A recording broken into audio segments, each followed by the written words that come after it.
Hello guys welcome back to our YouTube channel. So ನಾವೀಗ ಈ ಒಂದು ಜಾವಾದು ಫಸ್ಟ್ ಮಾಡ್ಯೂಲಿನ ಇಂಪಾರ್ಟೆಂಟ್ ಕ್ವೆಶನ್ಸ್ ಎಲ್ಲದನ್ನು ನೋಡಿದ್ದೀವಿ. ಆ್ಯಂಡ್ ನೆಕ್ಸ್ಟ್ ಈಗ ನಮಗೆ ಯಾವ್ದು ನೋಡಬೇಕಾಗಿದೆ, ಮಾಡ್ಯೂಲ್ ಟೂದು ಇಂಪಾರ್ಟೆಂಟ್ ಕ್ವೆಶನ್ಸ್ ಅನ್ನೋದನ್ನು ನೋಡಬೇಕಾಗಿದೆ. ಆ್ಯಂಡ್ ನಾನು ಪ್ರೀವಿಯಸ್ಸಾಗಿ ಹೇಳ್ದಾಗೇ ಈ ಒಂದು ಎಲ್ಲ ಕ್ವೆಶನ್ಸು ನಾನು ಎಲ್ಲ ಮಾಡೆಲ್ ಕ್ವೆಶನ್ ಪೇಪರ್ ಅದೇ ರೀತಿಯೇ ಪ್ರೀವಿಯಸ್ ಇಯರ್ ಕ್ವೆಶನ್ ಪೇಪರ್ನ ರೆಫರ್ ಮಾಡಿರೋದು. ಸೊ ನೀವು ಇಷ್ಟು ಕ್ವೆಶನ್ಸ್ ಓದಿದ್ರೆ ಸಾಕು, ಖಂಡಿತವಾಗಿಯೂ ನಿಮಗೆ ಯಾವ ಒಂದು ಮಾಡ್ಯೂಲಲ್ಲಿ 20 ಮಾರ್ಕ್ಸ್ ಅನ್ನೋದು ಸ್ಕೋರ್ ಮಾಡೇ ಮಾಡ್ತೀರಾ. ಹಾಗಾದರೆ ಬನ್ನಿ ಫಸ್ಟ್ ಇಂಪಾರ್ಟೆಂಟ್ ಕ್ವೆಶನ್ ಏನು ಅನ್ನೋದು ನೋಡೋಣ. ಸೊ ಇಲ್ಲಿ ಫಸ್ಟ್ ಕ್ವೆಶನ್ ಏನಿದೆ, interpret the general form of a class with an example. So ಈ ಒಂದು ಕ್ವೆಶನ್ ಬಂದು ನಿಮ್ಮ ಮಾಡೆಲ್ ಕ್ವೆಶನ್ ಪೇಪರಲ್ಲಿರೋ ಕ್ವೆಶನ್. ಅದೇ ರೀತಿಯೇ ಇಲ್ಲಿ ಏನಂತ ಕೇಳಿದ್ದಾರೆ, ನಾವು ಜನರಲ್ ಫಾರ್ಮ್ ಆಫ್ ಕ್ಲಾಸ್ನ ಬರೀಬೇಕು ವಿತ್ ಅನ್ ಎಕ್ಸಾಂಪಲ್ ಅಂತ ಕೇಳಿದ್ದಾರೆ ಅಲ್ವಾ. ಸೊ ಇದರ ಒಂದು ಆನ್ಸರ್ ನೋಡೋಕ್ಕೂ ಮುಂಚೆ ನಾವು ಕ್ಲಾಸ್ ಅಂದರೆ ಏನು ಅನ್ನೋದು ನಮಗೆ ಗೊತ್ತಿರಬೇಕು. ಸೊ ಕ್ಲಾಸ್ ಅಂದರೆ ಏನು? ಸೊ ಕ್ಲಾಸ್ ಅಂದರೆ ಅದೊಂದು ಲಾಜಿಕಲ್ ಕನ್ಸ್ಟ್ರಕ್ಟ್. ಅದ್ರ ಮೇಲೇ ಈ ಒಂದು ಜಾವಾ ಲ್ಯಾಂಗ್ವೇಜನ್ನು ಡಿಪೆಂಡ್ ಆಗಿರುತ್ತೆ. ಯಾವುದು? ಕ್ಲಾಸ್ ಮೇಲೆ. ನಾವು ಆ ಒಂದು ಕ್ಲಾಸ್ನ ಏನಕ್ಕೆ ಯೂಸ್ ಮಾಡ್ತೀವಿ ಅಂದರೆ, ಈಗ ನಾವು ಕ್ಲಾಸಲ್ಲಿ ಅಂದರೆ ಈಗ ಒಂದು ಜಾವಾ ಪ್ರೋಗ್ರಾಮಲ್ಲಿ ಎಷ್ಟು ಆಬ್ಜೆಕ್ಟ್ಸ್ ಅನ್ನೋದಿರುತ್ತೆ. ಸೊ ಆ ಆಬ್ಜೆಕ್ಟ್ಸ್ನೆಲ್ಲನೂ ಡಿಫೈನ್ ಮಾಡೋದಕ್ಕೆ, ಅಂದರೆ ಆ ಒಂದು ಆಬ್ಜೆಕ್ಟ್ ನೇಚರ್ನ ಮತ್ತು ಶೇಪ್ನ ಡಿಫೈನ್ ಮಾಡೋದಕ್ಕೆ ನಾವು ಕ್ಲಾಸಸ್ ಅನ್ನೋದನ್ನು ಯೂಸ್ ಮಾಡ್ತೀವಿ. ಸೊ ಕ್ಲಾಸಸ್ದು ಡೆಫಿನಿಷನ್ ಕರೆಕ್ಟಾಗಿ ಹೇಳೋದಾದರೆ, it is a logical construct upon which the entire Java language is built because it defines the shape and nature of an object. So ಇದು ಬಂದು ಅದರ ಒಂದು ಡೆಫಿನಿಷನ್. ಸೊ ಈಗ ಇಲ್ಲಿ ಏನು ಕೇಳಿದ್ದಾರೆ, ಜನರಲ್ ಫಾರ್ಮ್ ಆಫ್ ಕ್ಲಾಸ್ನ ಅದ್ರ ಬಗ್ಗೆ ಎಕ್ಸ್ಪ್ಲೈನ್ ಮಾಡಿ ಅಂತ ಕೇಳಿದ್ದಾರೆ ಅಲ್ವಾ. So general form of class ಅಂದರೆ ಏನು? ಈ ಒಂದು ಕ್ಲಾಸ್ ಅನ್ನೋದು ನಾವು ಕ್ಲಾಸ್ ಕೀವರ್ಡ್ನ ಯೂಸ್ ಮಾಡ್ಕೊಂಡು ಡಿಕ್ಲೇರ್ ಮಾಡ್ತೀವಿ. ಸೊ ನಾನು ನಿಮಗೆ ಮಾಡ್ಯೂಲ್ 1ಅಲ್ಲಿ ಹೇಳಿದ್ದೆ, ಜಾವಾ ಅಲ್ಲಿ 50 ಕೀವರ್ಡ್ಸ್ ಅನ್ನೋದು ಇರುತ್ತೆ ಅಂತ ಅಲ್ವಾ.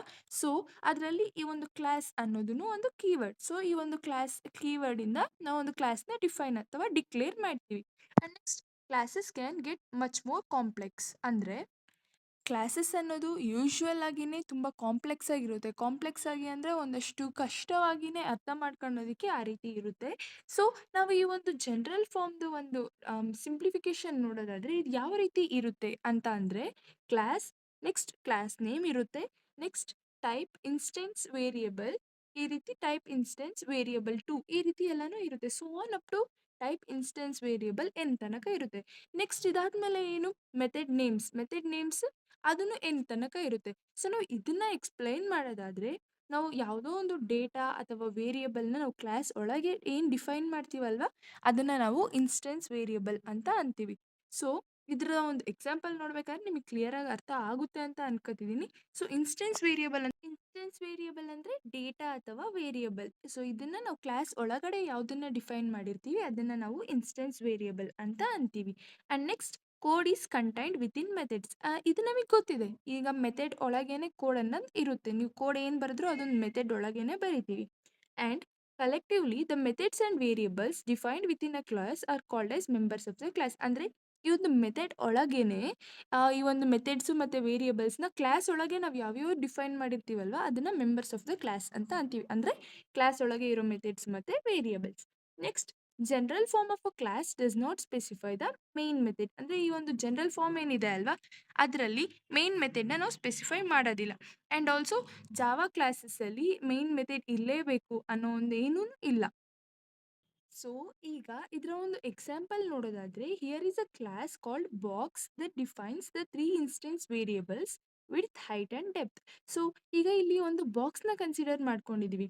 ಈ ಬಾಕ್ಸಿಗೆ ಏನೇನಿರುತ್ತೆ, ವಿಡ್ತ್ ಇರುತ್ತೆ, ಅಂದರೆ ಎಷ್ಟು ವಿಡ್ತ್ ಅನ್ನೋದಿದೆ ಅಂತ, ಹೈಟ್ ಇರುತ್ತೆ, ಅದೇ ರೀತಿಯೇ ಡೆಪ್ತ್ ಇರುತ್ತೆ. ಸೊ ಇವು ಮೂರು ಏನು, ಇನ್ಸ್ಟೆನ್ಸ್ ವೇರಿಯಬಲ್ಸ್. ಸೊ ಇವನ್ನ ಇನ್ಸ್ಟೆನ್ಸ್ ವೇರಿಯಬಲ್ಸ್ ಅಂದರೆ ಏನು ಅಂತ ತಿಳ್ಕೊಂಡ್ವಿ, ಈ ಒಂದು ಕ್ಲಾಸಲ್ಲಿರೋ ಡೇಟಾ ಅಥವಾ ವೇರಿಯಬಲ್. ಸೊ ಇಲ್ಲಿ ಈ ಕ್ಲಾಸಲ್ಲಿ ಯಾವ್ಯಾವ ವೇರಿಯಬಲ್ಸ್ ಇದೆ, width, height and depth. So ಇವು ಮೂರು ಬಂದು ಇನ್ಸ್ಟೆನ್ಸ್ ವೇರಿಯಬಲ್ಸ್. ಸೊ ಇಲ್ಲಿ ನಾವೇನು ಬರೀಬೇಕು, class box double width double ಏನಕ್ಕೆ ಯೂಸ್ ಮಾಡ್ತೀವಿ ಅಂದರೆ, ನಾನು ನಿಮಗೆ ಡೇಟಾ ಟೈಪ್ಸ್ನ ಎಕ್ಸ್ಪ್ಲೈನ್ ಮಾಡಬೇಕಾದ್ರೆ ಹೇಳಿದ್ದೀನಿ, ಏರಿಯಾನ ಫೈಂಡ್ ಔಟ್ ಮಾಡೋದಕ್ಕೆ, ಇನ್ನೊಂದು ಈ ಒಂದು ಮ್ಯಾಥಮೆಟಿಕಲ್ ಎಕ್ಸ್ಪ್ರೆಷನ್ಸಿಗೆ ಎಲ್ಲನೂ ನಾವು ಫ್ಲೋಟ್ ಯೂಸ್ ಮಾಡೋದಿಲ್ಲ, ಡಬಲ್ ಯೂಸ್ ಮಾಡ್ತೀವಿ. ಸೊ ಇದರಲ್ಲೂ ಡಬಲ್ ಅನ್ನೋದನ್ನು ಯೂಸ್ ಮಾಡ್ತೀವಿ. ಆ್ಯಂಡ್ ನೆಕ್ಸ್ಟ್, ಇಲ್ಲಿ ಈ ಒಂದು ನೆಕ್ಸ್ಟ್ ಕ್ಲಾಸ್ ಏನಿದೆ ಅಲ್ವಾ, ಬಾಕ್ಸ್ ಡೆಮೋ ಇದು. ಸೊ ಇದನ್ನ ನಾವು ಪ್ರೋಗ್ರಾಮ್ ನೇಮ್ ಏನು ಕೊಟ್ಟಿರ್ತೀವಿ ಅದು ಬರುತ್ತೆ. ನೀವು ಅಂದರೆ ಪ್ರೋಗ್ರಾಮ್ ಕ್ರಿಯೇಟ್ ಮಾಡ್ಬೇಕಾದ್ರೆ ಲ್ಯಾಬಲ್ಲೆಲ್ಲ ಮಾಡಿರ್ತೀರ, ಕ್ಲಾಸ್ ನೇಮ್ ಅಂತ ಕೇಳುತ್ತೆ. ಅಲ್ಲಿ ಕ್ಲಾಸ್ ನೇಮ್ ಕೇಳಿದ್ಮೇಲೆ ಪ್ಯಾಕೇಜ್ ಅಂತ ಕೇಳುತ್ತೆ ಅಲ್ವಾ.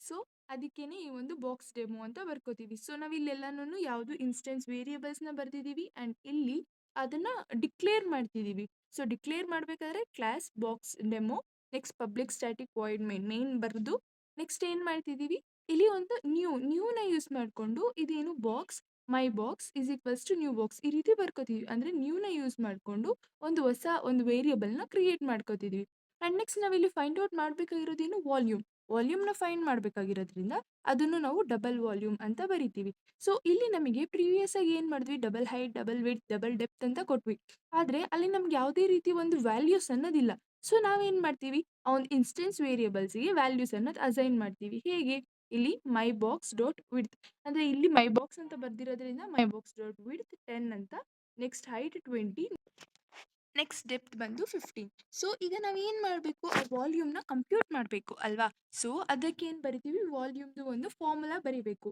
So width into height into depth ಇದು ಬಂದು ವಾಲ್ಯೂಮ್ದು ಫಾರ್ಮುಲಾ ಅಲ್ವಾ ನೀವು ಮ್ಯಾಥ್ಸಲ್ಲೆಲ್ಲ ಇದನ್ನು ಓದಿರ್ತೀರಾ so my box dot width into my box dot height into my box dot depth ಈ ರೀತಿ ಬರೆದ್ಮೇಲೆ ಅಲ್ಲಿ ಲಾಸ್ಟಿಗೆ ಏನಾಗಬೇಕು ಆ ವಾಲ್ಯೂಮ್ ಅನ್ನೋದು ಪ್ರಿಂಟ್ ಆಗಬೇಕು ಸೊ ನಾವೇನು ಮಾಡ್ತೀವಿ system dot out dot print then volume is ಅಂತ ಹೇಳಿ ವಾಲ್ಯೂಮ್ ಅನ್ನೋದು ಪ್ರಿಂಟ್ ಆಗುತ್ತೆ ಸೊ ಇದರಲ್ಲಿ ಏನಾಗುತ್ತೆ 10 ಇಂಟು 20 ಆ್ಯಂಡ್ 20 ಇಂಟು 15 ಅದು ಟೋಟಲ್ ಎಷ್ಟು ಬರುತ್ತೆ 3000 ಬರುತ್ತೆ ಸೊ 3000 ಅನ್ನೋದು ಪ್ರಿಂಟ್ ಆಗುತ್ತೆ ಸೊ ಇದೇನು general form of class and along with one example so ಇದು ಬಂದು ನಿಮ್ಮ ಫಸ್ಟ್ ಇಂಪಾರ್ಟೆಂಟ್ ಕ್ವೆಶನ್ ಆ್ಯಂಡ್ ನೀವು ಅದೇ ರೀತಿಯಿಂದ ಸೆಕೆಂಡ್ ಇಂಪಾರ್ಟೆಂಟ್ ಕ್ವೆಶನ್ ನೋಡೋದಾದ್ರೆ discuss the significant features of the following keywords so ಇಲ್ಲಿ ಒಂದು ಕೆಲವು ಕೀವರ್ಡ್ಸ್ ಕೊಟ್ಟಿದ್ದಾರೆ ಅದರ ಒಂದು ಫೀಚರ್ಸ್ನ ನಾವು ಡಿಸ್ಕಸ್ ಮಾಡಬೇಕು ಆ್ಯಂಡ್ ಇದು ಬಂದು ನಿಮ್ಮ ಪ್ರೀವಿಯಸ್ ಇಯರ್ ಕ್ವೆಶನ್ ಇದನ್ನು ತುಂಬ ಸರಿನೇ ಕೇಳಿದ್ದಾರೆ ಈ ಒಂದು ಕ್ವೆಶನ್ನ ಸೊ ಇದನ್ನು ಇಲ್ಲಿ ಏನಿದೆ ಫಸ್ಟ್ ಕೀವರ್ಡ್ ಬಂದು ದಿಸ್ ಸೊ ದಿಸ್ ಅಂದರೆ ಏನು ಅದನ್ನು ಏನಕ್ಕೆ ಯೂಸ್ ಮಾಡ್ತೀವಿ ಅದರ ಫೀಚರ್ಸ್ ಅನ್ನು ನೋಡೋಣ so sometimes a method will need to refer to the object that invoked it to allow this Java defines this keyword ಅಂದರೆ ಕೆಲವೊಂದು ಸರಿ ಈ ಮೆಥಡ್ ಅನ್ನೋದು ಏನಿರುತ್ತೆ ಅಲ್ವಾ ಅದು ಯಾವ ಒಂದು ಆಬ್ಜೆಕ್ಟ್ ಇಂದ ಇನ್ವೋಕ್ ಆಗಿದೆ ಆ ಒಂದು ಆಬ್ಜೆಕ್ಟ್ನ ರೆಫರ್ ಮಾಡಬೇಕಾಗುತ್ತೆ ಸೊ ಅದನ್ನ ಅಲೋ ಮಾಡೋದಕ್ಕೆ ಜಾವಾ ಅನ್ನೋದು ದಿಸ್ ಕೀವರ್ಡ್ ಅದನ್ನ ಯೂಸ್ ಮಾಡುತ್ತೆ so this can be used inside any method to refer to the current object ಅಂದರೆ ಈ ದಿಸ್ ಅನ್ನೋ ಒಂದು ಕೀವರ್ಡು ಯಾವುದೇ ಮೆಥಡ್ ಒಳಗೇನಾದರೂ ಯೂಸ್ ಮಾಡ್ಬೋದು ಏನಕ್ಕೆ ಯೂಸ್ ಮಾಡಬೇಕು ಆ ಕರೆಂಟ್ ಆಬ್ಜೆಕ್ಟ್ನ ರೆಫರ್ ಮಾಡೋದಕ್ಕೆ ಯೂಸ್ ಮಾಡಬೇಕು that is this is always a reference to an object on which the method was invoke ಅಂದರೆ ಈ ದಿಸ್ ಅನ್ನೋದೇನಿದೆ ಅಲ್ವಾ ಅದು ಯಾವತ್ತೂ ಒಂದು ಆಬ್ಜೆಕ್ಟ್ಗೆ ರೆಫರೆನ್ಸ್ ಅಷ್ಟೇ ಅಂದರೆ ಯಾವ ಮೆಥಡಲ್ಲಿ ಇನ್ವೋಕ್ ಆಗಿದೆಯೋ ಆ ಒಂದು ಮೆಥಡ್ಗೆ ಒಂದು ರೆಫರೆನ್ಸ್ ಆಗಿ ದಿಸ್ ಅನ್ನೋದು ವರ್ಕ್ ಆಗುತ್ತೆ ಆ್ಯಂಡ್ ನೆಕ್ಸ್ಟ್ ಇದರ ಒಂದು ಎಕ್ಸಾಂಪಲನ್ನು ನೋಡಬೇಕಲ್ವಾ ಸೊ ಇದರ ಒಂದು ಎಕ್ಸಾಂಪಲ್ ನೋಡೋದಾದರೆ ಬಾಕ್ಸ್ ಡಬಲ್ ವಿತ್ ಈ ಒಂದು ಡಬ್ಲ್ಯೂ ಅನ್ನೋದೇನಿದೆ ಅಲ್ವಾ ಅದು ವಿತ್ ಆ್ಯಂಡ್ ಹೈಟ್ ಆ್ಯಂಡ್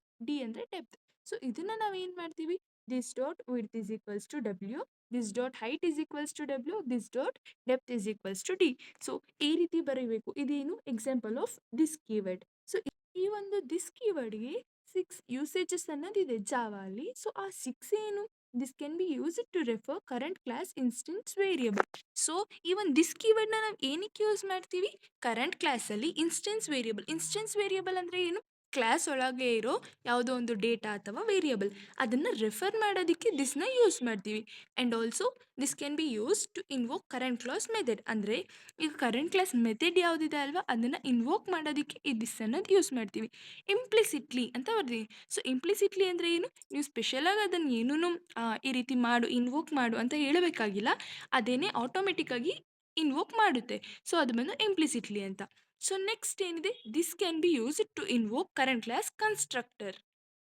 ಅಂದರೆ ಈ ದಿಸ್ ಅನ್ನೋದು ಈ ಒಂದು ಕರೆಂಟ್ ಕ್ಲಾಸ್ ಕನ್ಸ್ಟ್ರಕ್ಟರ್ ಏನಿರುತ್ತೆ ಅಲ್ವಾ ಅದನ್ನು ಯೂಸ್ ಮಾಡೋದಕ್ಕೆ ಅದನ್ನು ಇನ್ವೋಕ್ ಮಾಡೋದಕ್ಕೂ ಯೂಸ್ ಮಾಡ್ತಾರೆ ದಿಸ್ ಕೀವರ್ಡ್ನ ಸೊ ಕನ್ಸ್ಟ್ರಕ್ಟರ್ ಅಂದರೆ ಏನು ಅನ್ನೋದು ನಾವು ಮುಂದೆ ತಿಳ್ಕೊಳ್ಳೋಣ ಆ್ಯಂಡ್ ನೆಕ್ಸ್ಟ್ ಇದನ್ನು ನಾವು ಯಾವುದೋ ಒಂದು ಮೆಥಡ್ ಕಾಲಲ್ಲಿ ಆರ್ಗ್ಯುಮೆಂಟ್ ಆಗಿನಾದರೂ ಪಾಸ್ ಮಾಡ್ಬೋದು ಅಥವಾ ಕನ್ಸ್ಟ್ರಕ್ಟರ್ ಕಾಲಲ್ಲಿ ಆರ್ಗ್ಯುಮೆಂಟ್ ಆಗಿನಾದರೂ ಪಾಸ್ ಮಾಡ್ಬೋದು and this can be use to return current class instance from the method ಅಂದರೆ ಈ ಒಂದು ಏನು ಮೆಥಡಿಂದ ಕರೆಂಟ್ ಕ್ಲಾಸ್ ಇನ್ಸ್ಟೆನ್ಸ್ ಏನಿರುತ್ತೆ ಅಲ್ವಾ ಅದನ್ನು ರಿಟರ್ನ್ ಮಾಡೋದಕ್ಕೂ ನಾವು ಈ ಒಂದು ದಿಸ್ ಕೀವರ್ಡ್ ಅನ್ನೋದನ್ನು ಯೂಸ್ ಮಾಡ್ತೀವಿ ಸೊ ಈ 6 ಏನು usages of this keyword so ಇದು ಬಂದು ದಿಸ್ ಕೀವರ್ಡ್ ಬಗ್ಗೆ ಆ್ಯಂಡ್ ನೆಕ್ಸ್ಟ್ ಕೀವರ್ಡ್ ಏನು ಕೊಟ್ಟಿದ್ದಾರೆ ಸ್ಟ್ಯಾಟಿಕ್ ಸೊ ಈ ಒಂದು ಸ್ಟ್ಯಾಟಿಕ್ನ ನಾವು ಎಕ್ಸ್ಪ್ಲೈನ್ ಮಾಡೋದಾದರೆ when a member is declared static, it can be accessed before any objects of its class are created and without reference to any object. ಅಂದರೆ ಇವಾಗ ಯಾವುದೋ ಒಂದು ಮೆಂಬರ್ನ ನಾವು ಸ್ಟ್ಯಾಟಿಕ್ ಅಂತ ಡಿಕ್ಲೇರ್ ಮಾಡಿದ್ದೀವಿ ಅಂದರೆ ಸ್ಟ್ಯಾಟಿಕ್ ಇಂಟ್ ಎಕ್ಸ್ ಅಂತ ಕೊಟ್ಟಿದ್ದೀವಿ ಅಂದರೆ ನಾವು ಅದನ್ನು ಒಂದು ಆಬ್ಜೆಕ್ಟ್ ಕ್ರಿಯೇಟ್ ಆಗೋಕ್ಕೂ ಮುಂಚೆನೇ ಆಕ್ಸೆಸ್ ಮಾಡ್ಕೋಬೋದು. ಅದೇ ರೀತಿನೇ ಅದಕ್ಕೆ ಯಾವುದೇ ಒಂದು ಆಬ್ಜೆಕ್ಟ್ದು ರೆಫರೆನ್ಸ್ ಅನ್ನೋದು ಬೇಕಾಗಿಲ್ಲ. ಸೊ ಈ ಒಂದು ಎಲ್ಲದನ್ನು ನಾವು ಮುಂದೆ ತಿಳ್ಕೊಳ್ಳೋಣ. ಸ್ಟ್ಯಾಟಿಕ್ ಅಂದರೆ ಏನು, ಇನ್ನೊಂದು ಅದನ್ನು ಒಂದು ಎಕ್ಸಾಂಪಲ್ ಅನ್ನೋದು ನೋಡಿ ತಿಳ್ಕೊಳ್ಳೋಣ. ಸೊ ಈಗ ಇದರ ಥಿಯರಿ ಇದೇನಿದೆ, ನಾವು ಇದನ್ನು ಯಾವುದೋ ಒಂದು ಮೆಥಡ್ಸು ಮತ್ತು ವೇರಿಯೇಬಲ್ಸ್ ಎರಡನ್ನೂ ಸ್ಟ್ಯಾಟಿಕ್ ಅಂತ ಕೊಟ್ಟುನಾದ್ರೂ ಡಿಕ್ಲೇರ್ ಮಾಡ್ಬೋದು. ಅದೇ ರೀತಿನೇ ನಾವು ಮೋಸ್ಟ್ ಕಾಮನ್ ಸ್ಟ್ಯಾಟಿಕ್ ಮೆಂಬರ್ದು ಒಂದು ಎಕ್ಸಾಂಪಲ್ ಏನು, ಮೇನ್ ಮೆಥಡ್. ಸೊ ಮೇನ್ ಅನ್ನೋದು ಸ್ಟ್ಯಾಟಿಕ್ ಮೆಂಬರ್ದು ಒಂದು ಮೋಸ್ಟ್ ಕಾಮನ್ ಎಕ್ಸಾಂಪಲ್. ಅದೇ ರೀತಿನೇ main is declared as static because it must be called before any object exist. So ಈಗ ನಾವು ಫಸ್ಟ್ ಎಕ್ಸಾಂಪಲ್ ನೋಡಿದ್ವಲ್ವಾ, ಜನರಲ್ ಫಾರ್ಮ್ ಆಫ್ ಕ್ಲಾಸಲ್ಲಿ ಅದ್ರಲ್ಲಿ ಫಸ್ಟ್ ಎಕ್ಸಿಕ್ಯೂಟ್ ಆಗ್ಬೇಕಾದ್ರೆ ಏನಾಗುತ್ತೆ, ಬಾಕ್ಸ್ ಡೆಮೋ ಅನ್ನೋದು ಎಕ್ಸಿಕ್ಯೂಟ್ ಆಗುತ್ತೆ. ಯಾಕೆ, ಅದರಲ್ಲಿನೇ ಮೇನ್ ಮೆಥಡ್ ಅನ್ನೋದು ಇದೆ. ಸೊ ಸೊ ಇಲ್ಲಿ ಏನಿದೆ, ಈ ಒಂದು ಮೇನ್ ಅನ್ನೋದು ಏನಿದೆ ಅಲ್ವಾ, ಅದನ್ನು ನಾವು ಏನಾದರೂ ಅದನ್ನು ನಾವು ಸ್ಟ್ಯಾಟಿಕ್ ಅಂತಲೇ ಡಿಕ್ಲೇರ್ ಮಾಡ್ಬೋದು. ಯಾಕೆ ಅಂದರೆ ಫಸ್ಟ್ ಎಕ್ಸಿಕ್ಯೂಟ್ ಆಗೋದೇ ಮೇನ್ ಮೆಥಡ್, ಮೇನ್ ಆದಮೇಲೆ ಬೇರೆವೆಲ್ಲನೂ ಎಕ್ಸಿಕ್ಯೂಟ್ ಆಗೋದು. ಸೊ ಒಂದು ಆಬ್ಜೆಕ್ಟ್ ಬರೋಕ್ಕೂ ಮುಂಚೆನೇ ಮೇನ್ ಅನ್ನೋದು ಎಕ್ಸಿಕ್ಯೂಟ್ ಆಗುತ್ತೆ. ಸೊ ದಟ್ ನಾವು ಅದನ್ನು ಸ್ಟ್ಯಾಟಿಕ್ ಅಂತ ಡಿಕ್ಲೇರ್ ಮಾಡ್ತೀವಿ. And next, instance variables declared as static are essentially global variables. ಅಂದರೆ ಈಗ ಇನ್ಸ್ಟೆನ್ಸ್ ವೇರಿಯೇಬಲ್ಸ್ ಅಂದರೆ ನಮಗೆ ಗೊತ್ತಿದೆ, ಡೇಟಾ ಅಥವಾ ವೇರಿಯೇಬಲ್ಸ್ ಕ್ಲಾಸ್ ಒಳಗಡೆ ಯಾವ್ಯಾವ್ದು ಇರುತ್ತೆ ಅವು. ಸೊ ಅದನ್ನು ನಾವು ಏನಾದರೂ ಸ್ಟ್ಯಾಟಿಕ್ ಅಂತ ಒಂದ್ಸರಿ ಡಿಕ್ಲೇರ್ ಮಾಡಿದ್ರೆ ನಾವು ಅದನ್ನು ಏನಂತ ಅಂತೀವಿ, ಗ್ಲೋಬಲ್ ವೇರಿಯೇಬಲ್ಸ್ ಅಂತ ಅಂತೀವಿ. Next, declared as static have several restrictions. So ಆ ರಿಸ್ಟ್ರಿಕ್ಷನ್ಸ್ ಏನು, they can call only static methods. ಅಂದರೆ ಈ ಒಂದು ಸ್ಟ್ಯಾಟಿಕ್ ಅಂತ ಡಿಕ್ಲೇರ್ ಮಾಡಿದ್ಮೇಲೆ ಅವು ಸ್ಟ್ಯಾಟಿಕ್ ಮೆಥಡ್ಸ್ನ ಅಷ್ಟೇ ಕಾಲ್ ಮಾಡ್ಬೋದು. ಅದೇ ರೀತಿಯೇ ಸ್ಟ್ಯಾಟಿಕ್ ಡೇಟಾನ ಅಷ್ಟೇ ಆಕ್ಸೆಸ್ ಮಾಡ್ಕೊಳಕ್ಕಾಗುತ್ತೆ. And they cannot refer to this or super in anyway. So ಈ ಒಂದು ದಿಸ್ ಅನ್ನೋದು ಕೀವರ್ಡ್ ಅಲ್ವಾ, ಸೊ ಅದೇ ರೀತಿಯೇ ಸೂಪರ್ ಅನ್ನೋದು ಇನ್ನೊಂದು ಕೀವರ್ಡ್. ಸೊ ಇವೆರಡು ಕೀವರ್ಡ್ಗೆ ಯಾವುದೇ ಒಂದು ವೇಯಲ್ಲೂ ರೆಫರ್ ಅನ್ನೋದು ಮಾಡೋದಕ್ಕೆ ಆಗೋದಿಲ್ಲ. ಸೊ ಇವೆಲ್ಲನೂ restrictions of static keyword. Next, ಇದರ ಒಂದು ಎಕ್ಸಾಂಪಲ್ ನೋಡೋದಾದರೆ ಇಲ್ಲಿ ನಾವು ಏನು ಮಾಡ್ತಿದ್ದೀವಿ, ಕಮೆಂಟಲ್ಲಿ ಏನು ಬರೆದಿದ್ದೀವಿ, demonstrate static variables methods and blocks ಅಂತ ಬರೆದಿದ್ದೀವಿ. ಸೊ ಇದರ ಒಂದು ಎಕ್ಸಾಂಪಲ್ ಏನಿದೆ, ಕ್ಲಾಸ್ ಯೂಸ್ ಸ್ಟ್ಯಾಟಿಕ್. ಅಂದರೆ ಈ ಒಂದು ಕ್ಲಾಸ್ ಮತ್ತು ಯೂಸ್ ಸ್ಟ್ಯಾಟಿಕ್ ಅಂದರೆ ನೀವು ಕೊಡೋ ಒಂದು ಹೆಸರು. ಕ್ಲಾಸ್ ಏನಾದರೂ ಕೊಡ್ಬೋದು, ಯೂಸ್ ಸ್ಟ್ಯಾಟಿಕ್ ಅಥವಾ ಡೋಂಟ್ ಯೂಸ್ ಸ್ಟ್ಯಾಟಿಕ್ ಏನಾದರೂ ಕೊಡ್ಬೋದು. So class use static.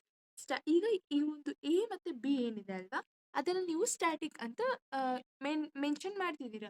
So ನೀವು ಒಂದ್ಸರಿ ಸ್ಟ್ಯಾಟಿಕ್ ಅಂತ ಮೆನ್ಷನ್ ಮಾಡಿದ್ಮೇಲೆ ಈಗ ಇಲ್ಲಿ ಏನಾದರೂ ಇನ್ಕ್ರಿಮೆಂಟ್ ಇತ್ತು ಅಂತ ಅನ್ಕೊಳ್ಳಿ. ಸೊ ಇನ್ಕ್ರಿಮೆಂಟ್ ಆದಾಗ ಇಲ್ಲಿ 3 ಇದ್ರೆ ಅದು ನೆಕ್ಸ್ಟ್ ಟೈಮ್ ಇನ್ಕ್ರಿಮೆಂಟ್ ಆದಾಗೂ 3ನೇ ಇರುತ್ತೆ. ಸೊ ರೀಸೆಟ್ ಅನ್ನೋದು ಆಗೋದಿಲ್ಲ. ಬೇರೆ ಈಗ ಡೈನಮಿಕ್ ಅಂದರೆ ಅದೆಲ್ಲನೂ ರೀಸೆಟ್ ಅನ್ನೋದು ಆಗುತ್ತೆ. ನೀವು ಒಂದ್ಸರಿ ಸ್ಟ್ಯಾಟಿಕ್ ಅಂತ ಏನಾದರೂ ಕೊಟ್ಟರೆ ಅದು ರೀಸೆಟ್ ಅನ್ನೋದು ಆಗೋದಿಲ್ಲ. ಥ್ರೂ ಔಟ್ ದ ಪ್ರೋಗ್ರಾಮ್ ಆ ಒಂದು ವ್ಯಾಲ್ಯೂ ಏನಿರುತ್ತೆ ಅಲ್ವಾ, ಅದು ಕಾನ್ಸ್ಟೆಂಟ್ ಆಗಿನೇ ಇರುತ್ತೆ, ಚೇಂಜ್ ಅನ್ನೋದು ಆಗ್ತಿರೋದಿಲ್ಲ. ಸೊ ಈಗ ಎ ಅನ್ನೋದು 3 ಅಂತ ಕೊಟ್ಟಿದ್ದೀವಿ and next static int b ಅಂತ ತಗೊಂಡಿದ್ದೀವಿ. So next static void math int x ಅಂತ ತಗೊಂಡಿದ್ದೀವಿ ಅಲ್ವಾ.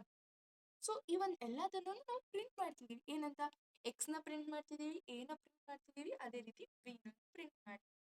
ಸೊ ಇಷ್ಟೆಲ್ಲ ಆದಮೇಲೆ ಸ್ಟ್ಯಾಟಿಕಲ್ಲಿ ಏನು ಬರಿತಿದ್ದೀವಿ, system dot out dot print L static block initialize. ಅಂದರೆ ಇಲ್ಲಿ ಒಂದು ಸ್ಟ್ಯಾಟಿಕ್ ಬ್ಲಾಕ್ ಅನ್ನೋದು ಇನಿಷಿಯಲೈಸ್ ಆಗ್ತಿದೆ ಅನ್ನೋದು ಬರೆದು B is equals to A into 4. So B value ಏನು ಬರುತ್ತೆ, A into 4. So A value ಏನಿದೆ, 3 ಇದೆ. ಸೊ 3 ಇಂಟು 4 ಆ ರೀತಿ ಬರೋ ಥರ ನಾವು ಇದನ್ನು ಬರಿತಿದ್ದೀವಿ. And next public static void my, ಇದು ನಮಗೆ ಗೊತ್ತಿದೆ, ಇದು ಯಾಕೆ ಬರಿತೀವಿ ಅನ್ನೋದು ಗೊತ್ತಿದೆ. ಆ್ಯಂಡ್ ನೆಕ್ಸ್ಟ್ ಮ್ಯಾಥ್ 42 ಅಂದರೆ ಇಲ್ಲಿ ನಾವು ಇದನ್ನು ಯೂಸ್ ಮಾಡಿದ್ದೀವಿ ಅಲ್ವಾ ಎಕ್ಸಿಗೆ. ಸೊ ಅದನ್ನು ಇಲ್ಲಿ ಬಂದು 42 ಅಂತ ಬರುತ್ತೆ. ಇದು ಒಂದು ಸ್ಟ್ಯಾಟಿಕ್ದು ಎಕ್ಸಾಂಪಲ್ ಆಗಿ ಬರುತ್ತೆ. ಸೊ ಇದೇನು ಸ್ಟ್ಯಾಟಿಕ್ ಒಂದು ಕೀವರ್ಡ್ ಬಗ್ಗೆ ನಾವು ಎಕ್ಸ್ಪ್ಲೈನ್ ಮಾಡಿರೋದು. ಸೊ ಇವೆರಡು ದಿಸ್ ಆ್ಯಂಡ್ ಸ್ಟ್ಯಾಟಿಕ್. ಆ್ಯಂಡ್ ಇದು ಮೋಸ್ಟ್ ಇಂಪಾರ್ಟೆಂಟ್ ಕ್ವೆಶನ್, ಏಕೆಂದರೆ ಇದು ತುಂಬ ಸರಿನೇ ಜಾಸ್ತಿ ಎಕ್ಸಾಮ್ಸಲ್ಲಿ ರಿಪೀಟ್ ಅನ್ನೋದಾಗಿದೆ. ಸೊ ಈ ಒಂದು ಕ್ವೆಶನ್ನ ಖಂಡಿತವಾಗಿಯೂ ಓದ್ಕೊಂಡಾದರೆ ಹೋಗಿ. ಸೊ ನಾವೀಗ ನೆಕ್ಸ್ಟ್ ಇಂಪಾರ್ಟೆಂಟ್ ಕ್ವೆಶನ್ ನೋಡೋದಾದರೆ, ಆಮೇಲೆ ನಿಮ್ಮ ಥರ್ಡ್ ಇಂಪಾರ್ಟೆಂಟ್ ಕ್ವೆಶನ್ ಯಾವುದು, what are constructors, explain 2 types of constructors with an example. So ಇದು ಬಂದು ನಿಮ್ಮ ಒಂದು ಪ್ರೀವಿಯಸ್ ಇಯರ್ ಕ್ವೆಶನ್ನೇ. ಸೊ ಈ ಒಂದು ಕ್ವೆಶನನ್ನು ತುಂಬ ಸರಿನೇ ಕೇಳಿದ್ದಾರೆ, ಕನ್ಸ್ಟ್ರಕ್ಟರ್ಸು ಮತ್ತು ಅದರ ಒಂದು ಟೈಪ್ಸ್ ಬಗ್ಗೆ. ಸೊ ಈಗ ನಾವು ಫಸ್ಟ್ ಕನ್ಸ್ಟ್ರಕ್ಟರ್ ಅಂದರೆ ಏನು ಅನ್ನೋದು ನೋಡೋಣ. ಸೊ ಕನ್ಸ್ಟ್ರಕ್ಟರ್ ಅಂದರೆ ಏನು, ಈ ಒಂದು Java allows objects to initialize themselves when they are created. So this automatic initialization is performed through the use of constructor. Constructor. ಅಂದ್ರೆ ಈಗ ಜಾವಾ ಅಲ್ಲಿ ಯಾವುದೋ ಒಂದು ಆಬ್ಜೆಕ್ಟ್ ಕ್ರಿಯೇಟ್ ಆದ್ಮೇಲೆ ಆ ಒಂದು ಆಬ್ಜೆಕ್ಟ್‌ನ ಅದೇ ಇನಿಷಿಯಲೈಸ್ ಮಾಡ್ಕೊಳೋದಿಕ್ಕೆ ಜಾವಾ ಪರ್ಮಿಷನ್ ಅನ್ನೋದು ಕೊಡುತ್ತೆ. ಸೊ, ಈಗ ಅದನ್ನೇ ಇನಿಷಿಯಲೈಸ್ ಮಾಡ್ಕೋಬೇಕು ಅಂದ್ರೆ ಇವು ಅದನ್ನೇ ಆಟೋಮೆಟಿಕ್ ಆಗಿ ಇನಿಷಿಯಲೈಸ್ ಆಗುತ್ತೆ ಅಲ್ವಾ? ಅದನ್ನ ಹೆಂಗ್ ಮಾಡ್ತೀವಿ? ಕನ್ಸ್ಟ್ರಕ್ಟರ್‌ನ ಯೂಸ್ ಮಾಡ್ಕೊಂಡು ಮಾಡ್ತೀವಿ. ಸೊ, ಈ ಒಂದು ಆಬ್ಜೆಕ್ಟ್ ಅನ್ನೋದು ಕ್ರಿಯೇಟ್ ಆಗಿದ ತಕ್ಷಣ ಕನ್ಸ್ಟ್ರಕ್ಟರ್ ಅನ್ನೋದು ಅದನ್ನ ಇನಿಷಿಯಲೈಸ್ ಮಾಡುತ್ತೆ.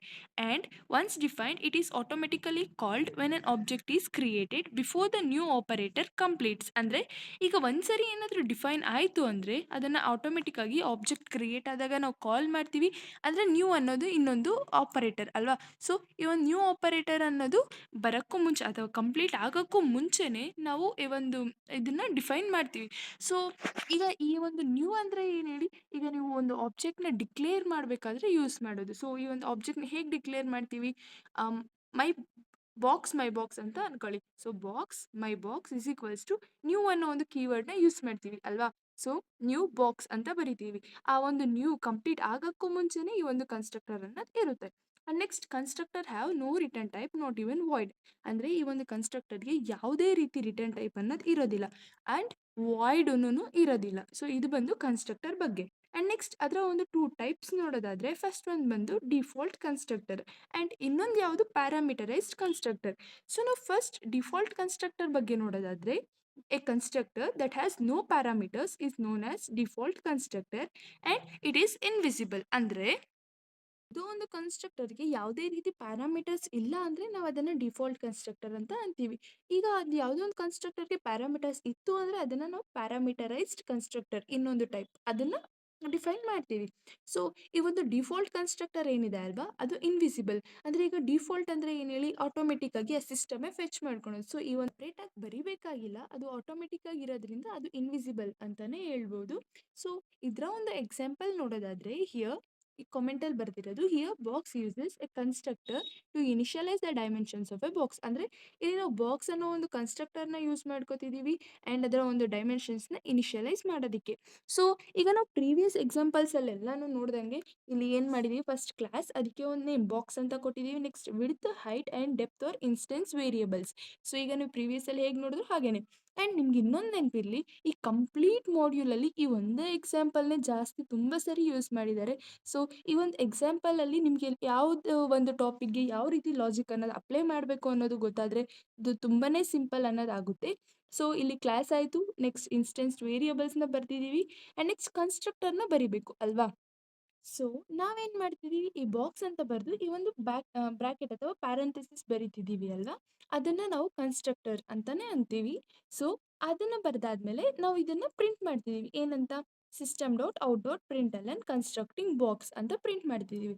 ಸೊ, ಫಸ್ಟ್ ಏನು ಪ್ರಿಂಟ್ ಆಗುತ್ತೆ? ಈ ಕನ್ಸ್ಟ್ರಕ್ಟಿಂಗ್ ಬಾಕ್ಸ್ ಅನ್ನೋದು ಪ್ರಿಂಟ್ ಆಗುತ್ತೆ. ಆ್ಯಂಡ್ ನೆಕ್ಸ್ಟ್ ನಾವಿಲ್ಲಿ ವ್ಯಾಲ್ಯೂಸ್‌ನ ಅಸೈನ್ ಮಾಡ್ತಿದ್ದೀವಿ. ಎಷ್ಟು? ವಿಡ್ತ್ 10, ಹೈಟ್ 10 ಆ್ಯಂಡ್ ಡೆಪ್ತ್ ಅನ್ನೋದನ್ನು 10. ಆ್ಯಂಡ್ ನೆಕ್ಸ್ಟ್ ಇದಾದ್ಮೇಲೆ ನಾವು ಈ ಒಂದು ವಾಲ್ಯೂಮ್‌ನ ಕಂಪ್ಯೂಟ್ ಮಾಡಬೇಕು ಅಲ್ವಾ? ಸೊ, ನಾವೇನು ಮಾಡ್ತಿದ್ದೀವಿ? ಡಬಲ್ ವಾಲ್ಯೂಮ್ ಆ್ಯಂಡ್ ಏನು ರಿಟರ್ನ್ ಮಾಡಬೇಕು? ವಾಲ್ಯೂಮ್‌ದು ಒಂದು ಡೆಫಿನಿಷನ್ ನೋಡೋದಾದ್ರೆ width into height into depth. So, ಇದು ಬಂದು ಅದರ ಒಂದು ಡೆಫಿನಿಷನ್. ಸೊ, ಇದನ್ನ ರಿಟರ್ನ್ ಮಾಡಬೇಕು. ಆ್ಯಂಡ್ ನೆಕ್ಸ್ಟ್ ಈಗ ಒಂದು ಮೇನ್ ಫಂಕ್ಷನ್ ಅನ್ನೋದು ಬರಿಬೇಕು ಇದರಲ್ಲಿ ಅಲ್ವಾ? ಸೊ, ಇದೇನಾಗುತ್ತೆ? ಈ ಒಂದು ಕ್ಲಾಸ್‌ನ ಬಾಕ್ಸ್ ಡೆಮೊ 6 ಅಂತ ಬರ್ಕೊಂಡಿದ್ದೀನಿ. ಸೊ, ಅದಾದ್ಮೇಲೆ ಏನು? ಈ ಒಂದು ಮೇನ್ ಅಂದ್ರೆ public static void main. So, string arguments ಈ ರೀತಿ ಬರ್ಕೊಂಡಾದ್ಮೇಲೆ ನಾವೊಂದು ಆ ಬಾಕ್ಸ್ ಆಬ್ಜೆಕ್ಟ್ಸ್ ಅನ್ನೋದೇನಿದೆ ಅಲ್ವಾ? ಅದನ್ನ ಡಿಕ್ಲೇರ್ ಮಾಡಿ, ಅಲೋಕೇಟ್ ಮಾಡಿ ಅದಕ್ಕೆ ಇನಿಷಿಯಲೈಸ್ ಮಾಡಬೇಕು. ಸೊ, ಅದಕ್ಕೆ ಏನು ಬರ್ತಿದ್ದೀವಿ? My box is equals to new box. So, ಇದೇನು? ಒಂದು ಆಬ್ಜೆಕ್ಟ್‌ನ ಡಿಕ್ಲೇರ್ ಮಾಡೋದು. ಈ ರೀತಿನೇ ಮಾಡ್ತೀವಿ. ಅಂದ್ರೆ ಈ ಒಂದು ನ್ಯೂ ಅನ್ನೋದೇನಿದೆ ಅಲ್ವಾ? ಅದನ್ನ ಯೂಸ್ ಮಾಡ್ಕೊಂಡು ಮಾಡ್ತೀವಿ. ಇಲ್ಲಿ ಮೈ ಬಾಕ್ಸ್ ಅಂತಾನೆ ಬರಿಬೇಕು ಅಂತ ಇಲ್ಲ. ಅದು ನಿಮ್ಮ ಇಷ್ಟ. ಸೊ, ಇಲ್ಲಿ ನೀವು ಸ್ಟಾರ್ಟಿಂಗ್ ಕ್ಲಾಸ್ ಅನ್ನೋದು ಬಾಕ್ಸ್ ಕೊಟ್ಟಿರೋದ್ರಿಂದ ಬಾಕ್ಸ್ ಅಂತ ಬರೆದು ಅದ್ರ ಪಕ್ಕ ನಿಮ್ಮ ಹೆಸರು ಯಾವುದೋ ಒಂದು ಬರೆದು ಈಸ್ ಈಕ್ವಲ್ಸ್ ಟು ನ್ಯೂ ಅಲ್ಲಿ ಏನು ಬರ್ದಿದ್ದೀವಿ? ಬಾಕ್ಸ್ ಅನ್ನೋದು. ಸೊ, ಅದನ್ನೇ ರಿಪೀಟ್ ಮಾಡಬೇಕಾಗುತ್ತೆ. ಅಂದ್ರೆ ನ್ಯೂ ಅನ್ನೋದು ಯೂಸ್ ಮಾಡಲೇಬೇಕು. ಸೊ, ಬಾಕ್ಸ್ 1ಗೆ ಬಾಕ್ಸ್ 2 ಆ ರೀತಿ ಬರೆದು ನೆಕ್ಸ್ಟ್ ಡಬಲ್ ವಾಲ್ಯೂಮ್ ಇಲ್ಲಿ ಏನು ಬರೀಬೇಕು? ಇಲ್ಲಿ ಫಸ್ಟು ಬಾಕ್ಸ್‌ದು ವಾಲ್ಯೂಮ್ ಅನ್ನೋದು ಕ್ಯಾಲ್ಕುಲೇಟ್ ಮಾಡ್ಕೋಬೇಕು ಆ್ಯಂಡ್ ನೆಕ್ಸ್ಟ್ ಬಾಕ್ಸ್ 2ದು ವಾಲ್ಯೂಮ್ ಅನ್ನೋದು ಕ್ಯಾಲ್ಕುಲೇಟ್ ಮಾಡ್ಕೋಬೇಕು. ಸೊ, ಫಸ್ಟ್ ಬಾಕ್ಸ್‌ದು ವಾಲ್ಯೂಮ್ ಏನು? ಮೈ ಬಾಕ್ಸ್ 1 ಡಾಟ್ ವಾಲ್ಯೂಮ್. ಅಂದ್ರೆ ಈಗ ವಾಲ್ಯೂಮ್ ಅನ್ನೋದು ಹೇಗೆ ಗೊತ್ತಾಗುತ್ತೆ ಅಂದ್ರೆ ನಾವಿಲ್ಲಿ ಆಲ್ರೆಡಿ ಬರ್ತಿದ್ದೀವಿ ರಿಟರ್ನ್ ವಾಲ್ಯೂಮ್ ಅಂತ. ಸೊ, ಇಲ್ಲಿ width into height into depth. So, ಅಲ್ಲಿ ಇದೊಂದು ಫೆಚ್ ಮಾಡ್ಕೊಳುತ್ತೆ ಇನ್ಫಾರ್ಮೇಷನ್ ಆ್ಯಂಡ್ ಎಕ್ಸಿಕ್ಯೂಟ್ ಮಾಡ್ಬೋದು. ಆ್ಯಂಡ್ ನೆಕ್ಸ್ಟ್ ಏನಿದೆ, ಈ ಒಂದು ಪ್ರಿಂಟ್ ಮಾಡೋದಿದೆ. ಸೊ ವಾಲ್ಯೂಮ್ ಈಸ್ ಅಂತ ಹೇಳಿ ಇದು ಪ್ರಿಂಟ್ ಆಗುತ್ತೆ. ಅದೇ ರೀತಿಯೇ ನೀವು ಬಾಕ್ಸ್ ಒನ್ನಿಗೆ ಹೇಗೆ ಬರ್ತಿದ್ರೆ ಇಲ್ಲೂ ಅದೇ ರೀತಿಯೇ ಬಾಕ್ಸ್ ಟೂಗೂ ಅದೇ ರೀತಿಯೇ ವಾಲ್ಯೂಮನ್ನು ತಗೋಬೇಕಾಗುತ್ತೆ. ಸೊ ಈ ಒಂದು ಪ್ರೋಗ್ರಾಮ್ನ ನೀವು ರನ್ ಮಾಡಿದ್ದಾದಮೇಲೆ ರಿಸಲ್ಟ್ಸ್ ಹೇಗೆ ಬರುತ್ತೆ, ಫಸ್ಟ್ ಕನ್ಸ್ಟ್ರಕ್ಟಿಂಗ್ ಬಾಕ್ಸ್ ಅಂತ ಬರುತ್ತೆ, ಮತ್ತು ಫಸ್ಟ್ ಬಾಕ್ಸು ಮತ್ತು ಸೆಕೆಂಡ್ ಬಾಕ್ಸು ವಾಲ್ಯೂಮ್ ಅನ್ನೋದು 1000 ಯಾಕೆ ಬರುತ್ತೆ ಅಂದರೆ, ಈಗ width into height into depth. So ಅದೆಷ್ಟು 10 into 10 into 10, 10 into 10 will be 100 and 100 into 10 will be 1000. So ಅದು 1000 ಅನ್ನೋದು ಬರುತ್ತೆ. ಸೊ ನಾನು ನಿಮ್ಗೆ ಪ್ರೀವಿಯಸ್ಸಾಗಿ ಫಸ್ಟೇ ಹೇಳಿದೆ, ಈಗ ಕನ್ಸ್ಟ್ರಕ್ಟಿಂಗ್ ಬಾಕ್ಸ್ ಅನ್ನೋದು ಫಸ್ಟು ಎಕ್ಸಿಕ್ಯೂಟ್ ಆಗುತ್ತೆ ಅಂತ. ಸೊ ಇಲ್ಲಿ ನೋಡೋದಾದರೆ ಇಲ್ಲಿ ಬರ್ದಿದ್ದೀವಿ ಅಲ್ವಾ, ಕನ್ಸ್ಟ್ರಕ್ಟಿಂಗ್ ಬಾಕ್ಸ್ ಅಂತ. ಸೊ ಇದು ಫಸ್ಟ್ ಪ್ರಿಂಟ್ ಆಗುತ್ತೆ ಆ್ಯಂಡ್ ನೆಕ್ಸ್ಟ್ ವಾಲ್ಯೂಮ್ ಅನ್ನೋದು ಪ್ರಿಂಟ್ ಆಗುತ್ತೆ. ಇನ್ನು ಈ ಒಂದು ಡಿಫಾಲ್ಟ್ ಕನ್ಸ್ಟ್ರಕ್ಟರ್ ಬಗ್ಗೆ. ಆ್ಯಂಡ್ ನೆಕ್ಸ್ಟ್ ಯಾವುದು, ಪ್ಯಾರಾಮೀಟರೈಸ್ಡ್ ಕನ್ಸ್ಟ್ರಕ್ಟರ್. ಸೊ ಈ ಒಂದು ಕನ್ಸ್ಟ್ರಕ್ಟರ್ದು ಸೆಕೆಂಡ್ ಟೈಪ್ ಬಂದು ಪ್ಯಾರಾಮೀಟರೈಸ್ಡ್ ಅಲ್ವಾ. ಸೊ ಇದನ್ನು ನೋಡೋದಾದರೆ, constructor that has parameters is known as parameterised constructor. So ನಾ ಈಗ ಪ್ರೀವಿಯಸ್ ಆಗಿ ಹೇಳಿದೆ, ಯಾವುದಕ್ಕೆ ಪ್ಯಾರಾಮೀಟರ್ ಇರೋದಿಲ್ಲ ಅದು ಡಿಫಾಲ್ಟ್, ಆ್ಯಂಡ್ ಯಾವುದಕ್ಕೆ ಇರುತ್ತೆ ಅದು ಪ್ಯಾರಾಮೀಟರೈಸ್ಡ್ ಅಂತ. ಸೊ ಇದನ್ನು ಏನಕ್ಕೆ ಯೂಸ್ ಮಾಡ್ತೀವಿ ಅಂದರೆ, ಈಗ ನಮಗೆ ಯಾವುದೋ ಒಂದು ನಮ್ಮ ಓನ್ ವ್ಯಾಲ್ಯೂಸ್ನ ಕ್ಲಾಸ್ ಒಳಗೆ ಯೂಸ್ ಮಾಡಬೇಕು, ಇನಿಷಿಯಲೈಸ್ ಮಾಡಬೇಕು ಅಂದರೆ ನಾವು ಆವಾಗ ಈ ಒಂದು ಪ್ಯಾರಾಮೀಟರೈಸ್ ಕನ್ಸ್ಟ್ರಕ್ಟರ್ನ ಯೂಸ್ ಮಾಡ್ಕೋತೀವಿ. ಸೊ ಇದಕ್ಕೂ ಒಂದು ಎಕ್ಸಾಂಪಲ್ ಇದೆ. ಒಂದು ಇಲ್ಲೂ ಸೇಮ್ ನೀವು ಪ್ರೀವಿಯಸ್ ಆಗಿ ಹೇಗೆ ತಗೊಂಡ್ರೋ ಇಲ್ಲೂ ಅದೇ ರೀತಿಯೇ ತಗೋಬೇಕು. ಬಟ್ ಇಲ್ಲಿ ಏನಿದೆ, ಇಲ್ಲಿ ನೀವು ನಿಮ್ಮ ಒಂದು ಓನ್ ವ್ಯಾಲ್ಯೂಸ್ ಅನ್ನೋದನ್ನು ಕೊಡ್ತಿದ್ದೀರಾ. ಸೊ ಇಲ್ಲಿ ಇದನ್ನು ನೋಡೋದಾದರೆ ಇಲ್ಲಿ ಏನು ಫಸ್ಟ್ ಏನಿದೆ, here box uses parameterized construction to initialise the dimensions of box. So ಈ ರೀತಿ ಬರೆದಿದ್ದಾದಮೇಲೆ, ಸೊ ಇಲ್ಲಿ ಕನ್ಸ್ಟ್ರಕ್ಟರ್ ಅನ್ನೋದು ಯೂಸ್ ಮಾಡ್ತೀವಿ ಅಂತ ಹೇಳಿದೆ. ಆ ಕನ್ಸ್ಟ್ರಕ್ಟರ್ ಅನ್ನೋದು ಹೇಗೆ ಯೂಸ್ ಮಾಡ್ತೀವಿ ಅನ್ನೋದು ನೋಡೋಣ. ಸೊ ಇಲ್ಲೇನಿದೆ, first class box double width double height double depth. So ಇದೆಲ್ಲ ನೀವು ಪ್ರೀವಿಯಸ್ ಆಗಿ ಹೇಗೆ ಬರ್ಕೊಂಡ್ರು ಇಲ್ಲೂ ಅದೇ ರೀತಿ ಬರ್ಕೊಂಡಿದ್ದೀರಾ. ಆ್ಯಂಡ್ ನೆಕ್ಸ್ಟ್ ಕನ್ಸ್ಟ್ರಕ್ಟರ್, ಪ್ರೀವಿಯಸ್ ಆಗಿ ನೀವು ಬಾಕ್ಸ್ ಅನ್ನೋದು ಬರೆದ್ಬಿಟ್ಟು ಅದಕ್ಕೆ ಒಂದಷ್ಟು ವ್ಯಾಲ್ಯೂಸ್ ಅನ್ನೋದು ಕೊಟ್ಬಿಟ್ಟಿದ್ರಿ. ಬಟ್ ಇಲ್ಲೇನಾಗಿದೆ, ಈ ಒಂದು ಎಲ್ಲ ಡಬಲ್ ಅಂತ ಬರ್ಕೊಂಡು ದಿಸ್ಸಿಗೆ ಹೇಗೆ ಬರ್ದಿದ್ದೀರಾ ಅದೇ ರೀತಿನೇ ಇಲ್ಲೂ ಹೈಟ್ ಮತ್ತು ವಿಡ್ತ್ ಆ್ಯಂಡ್ ಡೆಪ್ತ್ನ ಬರ್ದಿದ್ದೀರಾ. ಆ್ಯಂಡ್ ನೆಕ್ಸ್ಟ್ ಅದಾದಮೇಲೆ ಏನು ಬರುತ್ತೆ, ವಾಲ್ಯೂಮ್ನ ನಾವು ಕಂಪ್ಯೂಟ್ ಮಾಡಿ ರಿಟರ್ನ್ ಮಾಡಬೇಕು. ಸೊ ಪ್ರೀವಿಯಸಲ್ಲಿ ಹೇಗೆ ಮಾಡಿದ್ವೋ ಇಲ್ಲೂ ಹಾಗೇನೆ. ಸೊ ಇದು ಈಗೀಗ ಹೆಂಗಾಗುತ್ತೆ, return width into height into depth. So ಇದೂ ಸೇಮ್ ಅಲ್ವಾ. ಸೊ ಇದಾದಮೇಲೆ ಏನು ಬರುತ್ತೆ, ಸೇಮ್ ನಾವೀಗ ಪ್ರೀವಿಯಸಲ್ಲಿ ಹೇಗೆ ಮೇಯ್ನ ಯೂಸ್ ಮಾಡಿಕೊಂಡು ಇಲ್ಲೂ ಅದೇ ರೀತಿಯೇ ಮೇಯ್ನ್ ಅನ್ನೋದು ಯೂಸ್ ಮಾಡ್ಕೋಬೇಕು. ಆದರೆ ಇಲ್ಲಿ ಏನಿದೆ ಅಲ್ವಾ, ಇದು ಮಾತ್ರನೇ ಡಿಫ್ರೆನ್ಸ್. ಸೊ ಪ್ರೀವಿಯಸ್ಸಾಗಿ ನೀವು ಈ ರೀತಿ ಏನೂ ಕೊಟ್ಟಿರಲಿಲ್ಲ. So my box is equals to new box ಇಷ್ಟೇ ಕೊಟ್ಟಿದ್ರಿ. ಬಟ್ ಇಲ್ಲೇನಾಗಿದೆ, ನೀವೇ ನಿಮ್ಮ ಒಂದು ಓನ್ ವ್ಯಾಲ್ಯೂಸನ್ನು ತಗೊಂಡಿದ್ದೀರಾ. ಸೊ ಬಾಕ್ಸ್ ಒನ್ಗೆ 10 ಇಂಟು 20 ಇಂಟು 15 ಆ್ಯಂಡ್ ಇದರಲ್ಲಿ ಸೆಕೆಂಡ್ ಬಾಕ್ಸ್ಗೆ 3, 6, 9 ಅನ್ನು ತಗೊಂಡಿದ್ದೀರಾ. ಬಟ್ ಪ್ರೀವಿಯಸಲ್ಲಿ ಡಿಫಾಲ್ಟಲ್ಲಿ ಏನಿತ್ತು 10, 10, 10 ಅಂತ ಕೊಟ್ಬಿಟ್ಟಿದ್ರಿ ಇವಾಗ ಸ್ಟಾರ್ಟಿಂಗಲ್ಲೇ. ಸೊ ಬಾಕ್ಸ್ 1, ಬಾಕ್ಸ್ 2 ಎಲ್ಲದಕ್ಕೂ ಅದೇ ಆಯಿತು. ಬಟ್ ಈ ಒಂದು ಪ್ಯಾರಾಮೀಟರೈಸ್ಡಲ್ಲಿ ಈ ರೀತಿ ಪ್ಯಾರಾಮೀಟರ್ಸ್ ಅನ್ನೋದು ಇರುತ್ತೆ. ಸೊ ನೀವು ನಿಮ್ಮ ಒಂದು ಓನ್ ವ್ಯಾಲ್ಯೂಸ್ನ ಕನ್ಸಿಡರ್ ಮಾಡ್ಕೋತೀರಾ. ಆ್ಯಂಡ್ ನೆಕ್ಸ್ಟ್ ಏನಿದೆ, ಡಬಲ್ ವಾಲ್ಯೂಮ್. ಸೊ ನೀವು ಪ್ರೀವಿಯಸ್ ಆಗಿ ಹೇಗೆ ಮಾಡಿದ್ರು ಇಲ್ಲೂ ಅದೇ ರೀತಿನೇ ಫಸ್ಟ್ ಬಾಕ್ಸು ವಾಲ್ಯೂಮ್ ಅನ್ನೋದು ತಗೋಬೇಕು ಆ್ಯಂಡ್ ನೆಕ್ಸ್ಟ್ ಸೆಕೆಂಡ್ ಬಾಕ್ಸ್ದು ವಾಲ್ಯೂಮ್ ಅನ್ನೋದು ಕ್ಯಾಲ್ಕುಲೇಟ್ ಮಾಡಬೇಕು. ಸೊ ಇಲ್ಲಿ ಏನಾಗುತ್ತೆ, ಆವಾಗ ಈ ಒಂದು ವಾಲ್ಯೂಮ್ ಅನ್ನೋದು ಬರುತ್ತೆ. ಸೊ ಫಸ್ಟ್ ಇಲ್ಲಿ ಏನಾಗುತ್ತೆ, ಈಗ first 10 into 20 and that number ಯಾವ್ದು ಬರುತ್ತೆ ಅಲ್ವಾ ಇಂಟು 15. ಅದೇ ರೀತಿನೇ ಬಾಕ್ಸ್ 2ಗೆ 3 ಇಂಟು 6 ಅದೆಷ್ಟು ಬರುತ್ತೆ, 18 ಬರುತ್ತೆ ಆ್ಯಂಡ್ 18 ಇಂಟು 9 ಸೊ 162. ಸೊ ಈ ರೀತಿ ಅನ್ನೋದು ಕ್ಯಾಲ್ಕುಲೇಟ್ ಆಗುತ್ತೆ. ಸೊ ಪ್ರೀವಿಯಸ್ ಆಗಿ ಆಗಿರಲಿಲ್ಲ, ಬಟ್ ಇಲ್ಲಿ ಆ ರೀತಿ ಬರುತ್ತೆ. ಸೊ ಇದೇನು ಪ್ಯಾರಾಮೀಟರೈಸ್ ಕನ್ಸ್ಟ್ರಕ್ಟರ್. ಸೊ ಅದಕ್ಕೂ ಇದಕ್ಕೂ ಇರೋ ಒಂದೇ ಒಂದು ವ್ಯತ್ಯಾಸ ಏನಂದರೆ, ಇಲ್ಲಿ ನಿಮ್ಮ ಒಂದು ಓನ್ ವ್ಯಾಲ್ಯೂಸ್ ಅನ್ನೋದು ಕೊಡ್ತೀರಾ, ಬಟ್ ಅಲ್ಲಿ ಆ ರೀತಿ ಕೊಡೋದು ಇಲ್ಲ. ಸೊ ಇದು ಬಂದು ನಿಮ್ಮ ಒಂದು ಕನ್ಸ್ಟ್ರಕ್ಟರ್ ಮತ್ತು ಟೈಪ್ಸ್ ಆಫ್ ಕನ್ಸ್ಟ್ರಕ್ಟರ್ ಬಗ್ಗೆ. ಆ್ಯಂಡ್ ಇದೂ ಒಂದು ಮೋಸ್ಟ್ ಇಂಪಾರ್ಟೆಂಟ್ ಕ್ವೆಶನ್ನೇ ಹೌದು. ಆ್ಯಂಡ್ ಖಂಡಿತವಾಗಿಯೂ ಇದು ನಾಳೆ ನಿಮ್ಮ ಒಂದು ಎಕ್ಸಾಮಲ್ಲಿ ಬಂದೇ ಬರುತ್ತೆ. ಸೊ ನಿಮ್ಮ ಒಂದು ನೆಕ್ಸ್ಟ್ ಇಂಪಾರ್ಟೆಂಟ್ ಕ್ವೆಶನ್ ನೋಡೋದಾದರೆ, ನಿಮ್ಮ ಈ ಒಂದು ಮಾಡ್ಯೂಲಿನ ನೆಕ್ಸ್ಟ್ ಇಂಪಾರ್ಟೆಂಟ್ ಕ್ವೆಶನ್ ಯಾವುದು, what is method overloading, illustrate the concept of method overloading using Java program. Or ಈ ಒಂದು ಕ್ವೆಶನ್ನ ಇನ್ನೊಂದು ರೀತಿ ಕೇಳ್ಬೋದು, ಹೆಂಗೆ, develop a Java program to find area of rectangle, circle, triangle using method overloading concept, all these methods from main method with a suitable inputs ಅಂತ ಇದೆ. So ಈ ಒಂದು ಎರಡೂ ಕ್ವೆಶನ್ನು ನಿಮ್ಮ ಒಂದು ಪ್ರೀವಿಯಸ್ ಇಯರ್ ಕ್ವೆಶನ್ಸೇನೆ ಹೌದು. ಸೊ ಈಗ ಫಸ್ಟ್ ಕ್ವೆಶನ್ ಕೇಳಿದ್ರೆ ನೀವೇನು ಮಾಡಬೇಕು, ಆ ಮೆಥಡ್ ಓವರ್ಲೋಡಿಂಗ್ ಅಂದರೆ ಏನು, ಅದರ ಒಂದು ಡೆಫಿನಿಷನ್ ಬರೆದು ಇದನ್ನು ಎಕ್ಸ್ಪ್ಲೈನ್ ಮಾಡಬೇಕು. ಯಾವ ರೀತಿ, ಸೊ ಇದೇನಿದೆ ಅಲ್ವಾ, ಇಲ್ಲಿ ಒಂದು ಜಾವಾ ಪ್ರೋಗ್ರಾಮ್ ಬರೀತೀರಾ ಅಲ್ವಾ, ಅದೇ ಜಾವಾ ಪ್ರೋಗ್ರಾಮ್ನೇ ಇಲ್ಲೂ ಬರೀಬೋದು. ಸೊ ಎರಡೂ ಕ್ವೆಶನ್ಗೂ ಆನ್ಸರ್ ಸೇಮ್ ಇರುತ್ತೆ. ಆ್ಯಂಡ್ ಸೊ ಇದು ಸೇಮ್ ಇರೋದ್ರಿಂದ ಎರಡು ಕ್ವೆಶನ್ ಸಪ್ರೇಟಾಗಿ ನೀವೇನು ನಾನು ಬರೆದು ಎಕ್ಸ್ಪ್ಲೈನ್ ಮಾಡ್ತಿಲ್ಲ. ಸೊ ಈಗ ಇದರ ಒಂದು ಆನ್ಸರ್ ನೋಡೋದಾದರೆ, ಫಸ್ಟ್ ಓವರ್ಲೋಡಿಂಗ್ ಮೆಥಡ್ಸ್ ಅಂದರೆ ಏನು, ಅಂದ್ರೆ ಈ ಒಂದು ಜಾವಾ ಅಲ್ಲಿ 2 ಅಥವಾ ಅದಕ್ಕಿಂತ ಜಾಸ್ತಿ ಮೆಥಡ್ಸ್‌ನ ನಾವು ಒಂದೇ ಕ್ಲಾಸಲ್ಲಿನೇ ಡಿಫೈನ್ ಮಾಡ್ಬೋದು. ಅದಕ್ಕೆ ನಾವೇನಂತ ಅಂತೀವಿ, ಅವೆರಡೂನು ಒಂದೇ ನೇಮ್‌ನ ಶೇರ್ ಮಾಡ್ಕೊಳುತ್ತೆ. ಅಂದ್ರೆ ಈ ಒಂದು ಮೆಥಡ್ಸ್ ಏನಿದೆ ಅಲ್ವಾ, ಮೆಥಡ್ 1 ಅನ್ನೋದು ಮತ್ತೆ ಇನ್ನೊಂದು ಮೆಥಡೂನು ಮೆಥಡ್ 1 ಅಂತಾನೆ ನೇಮ್‌ನ ಶೇರ್ ಮಾಡ್ಕೊಳ್ಳುತ್ತೆ. ಬಟ್ ಅವೆರಡೂನು ಸೇಮ್ ಕ್ಲಾಸ್ ಒಳಗೇನೆ ಇರುತ್ತೆ. ಸೊ ಇದನ್ನ ನಾವೇನಂತೀವಿ ಮೆಥಡ್ ಓವರ್‌ಲೋಡಿಂಗ್ ಅಂತ ಅಂತೀವಿ. ಈಗ ಇದ್ರ ಓದೋದಾದ್ರೆ in Java it is possible to define 2 or more methods within the same class that share the same name if their parameter declarations are different.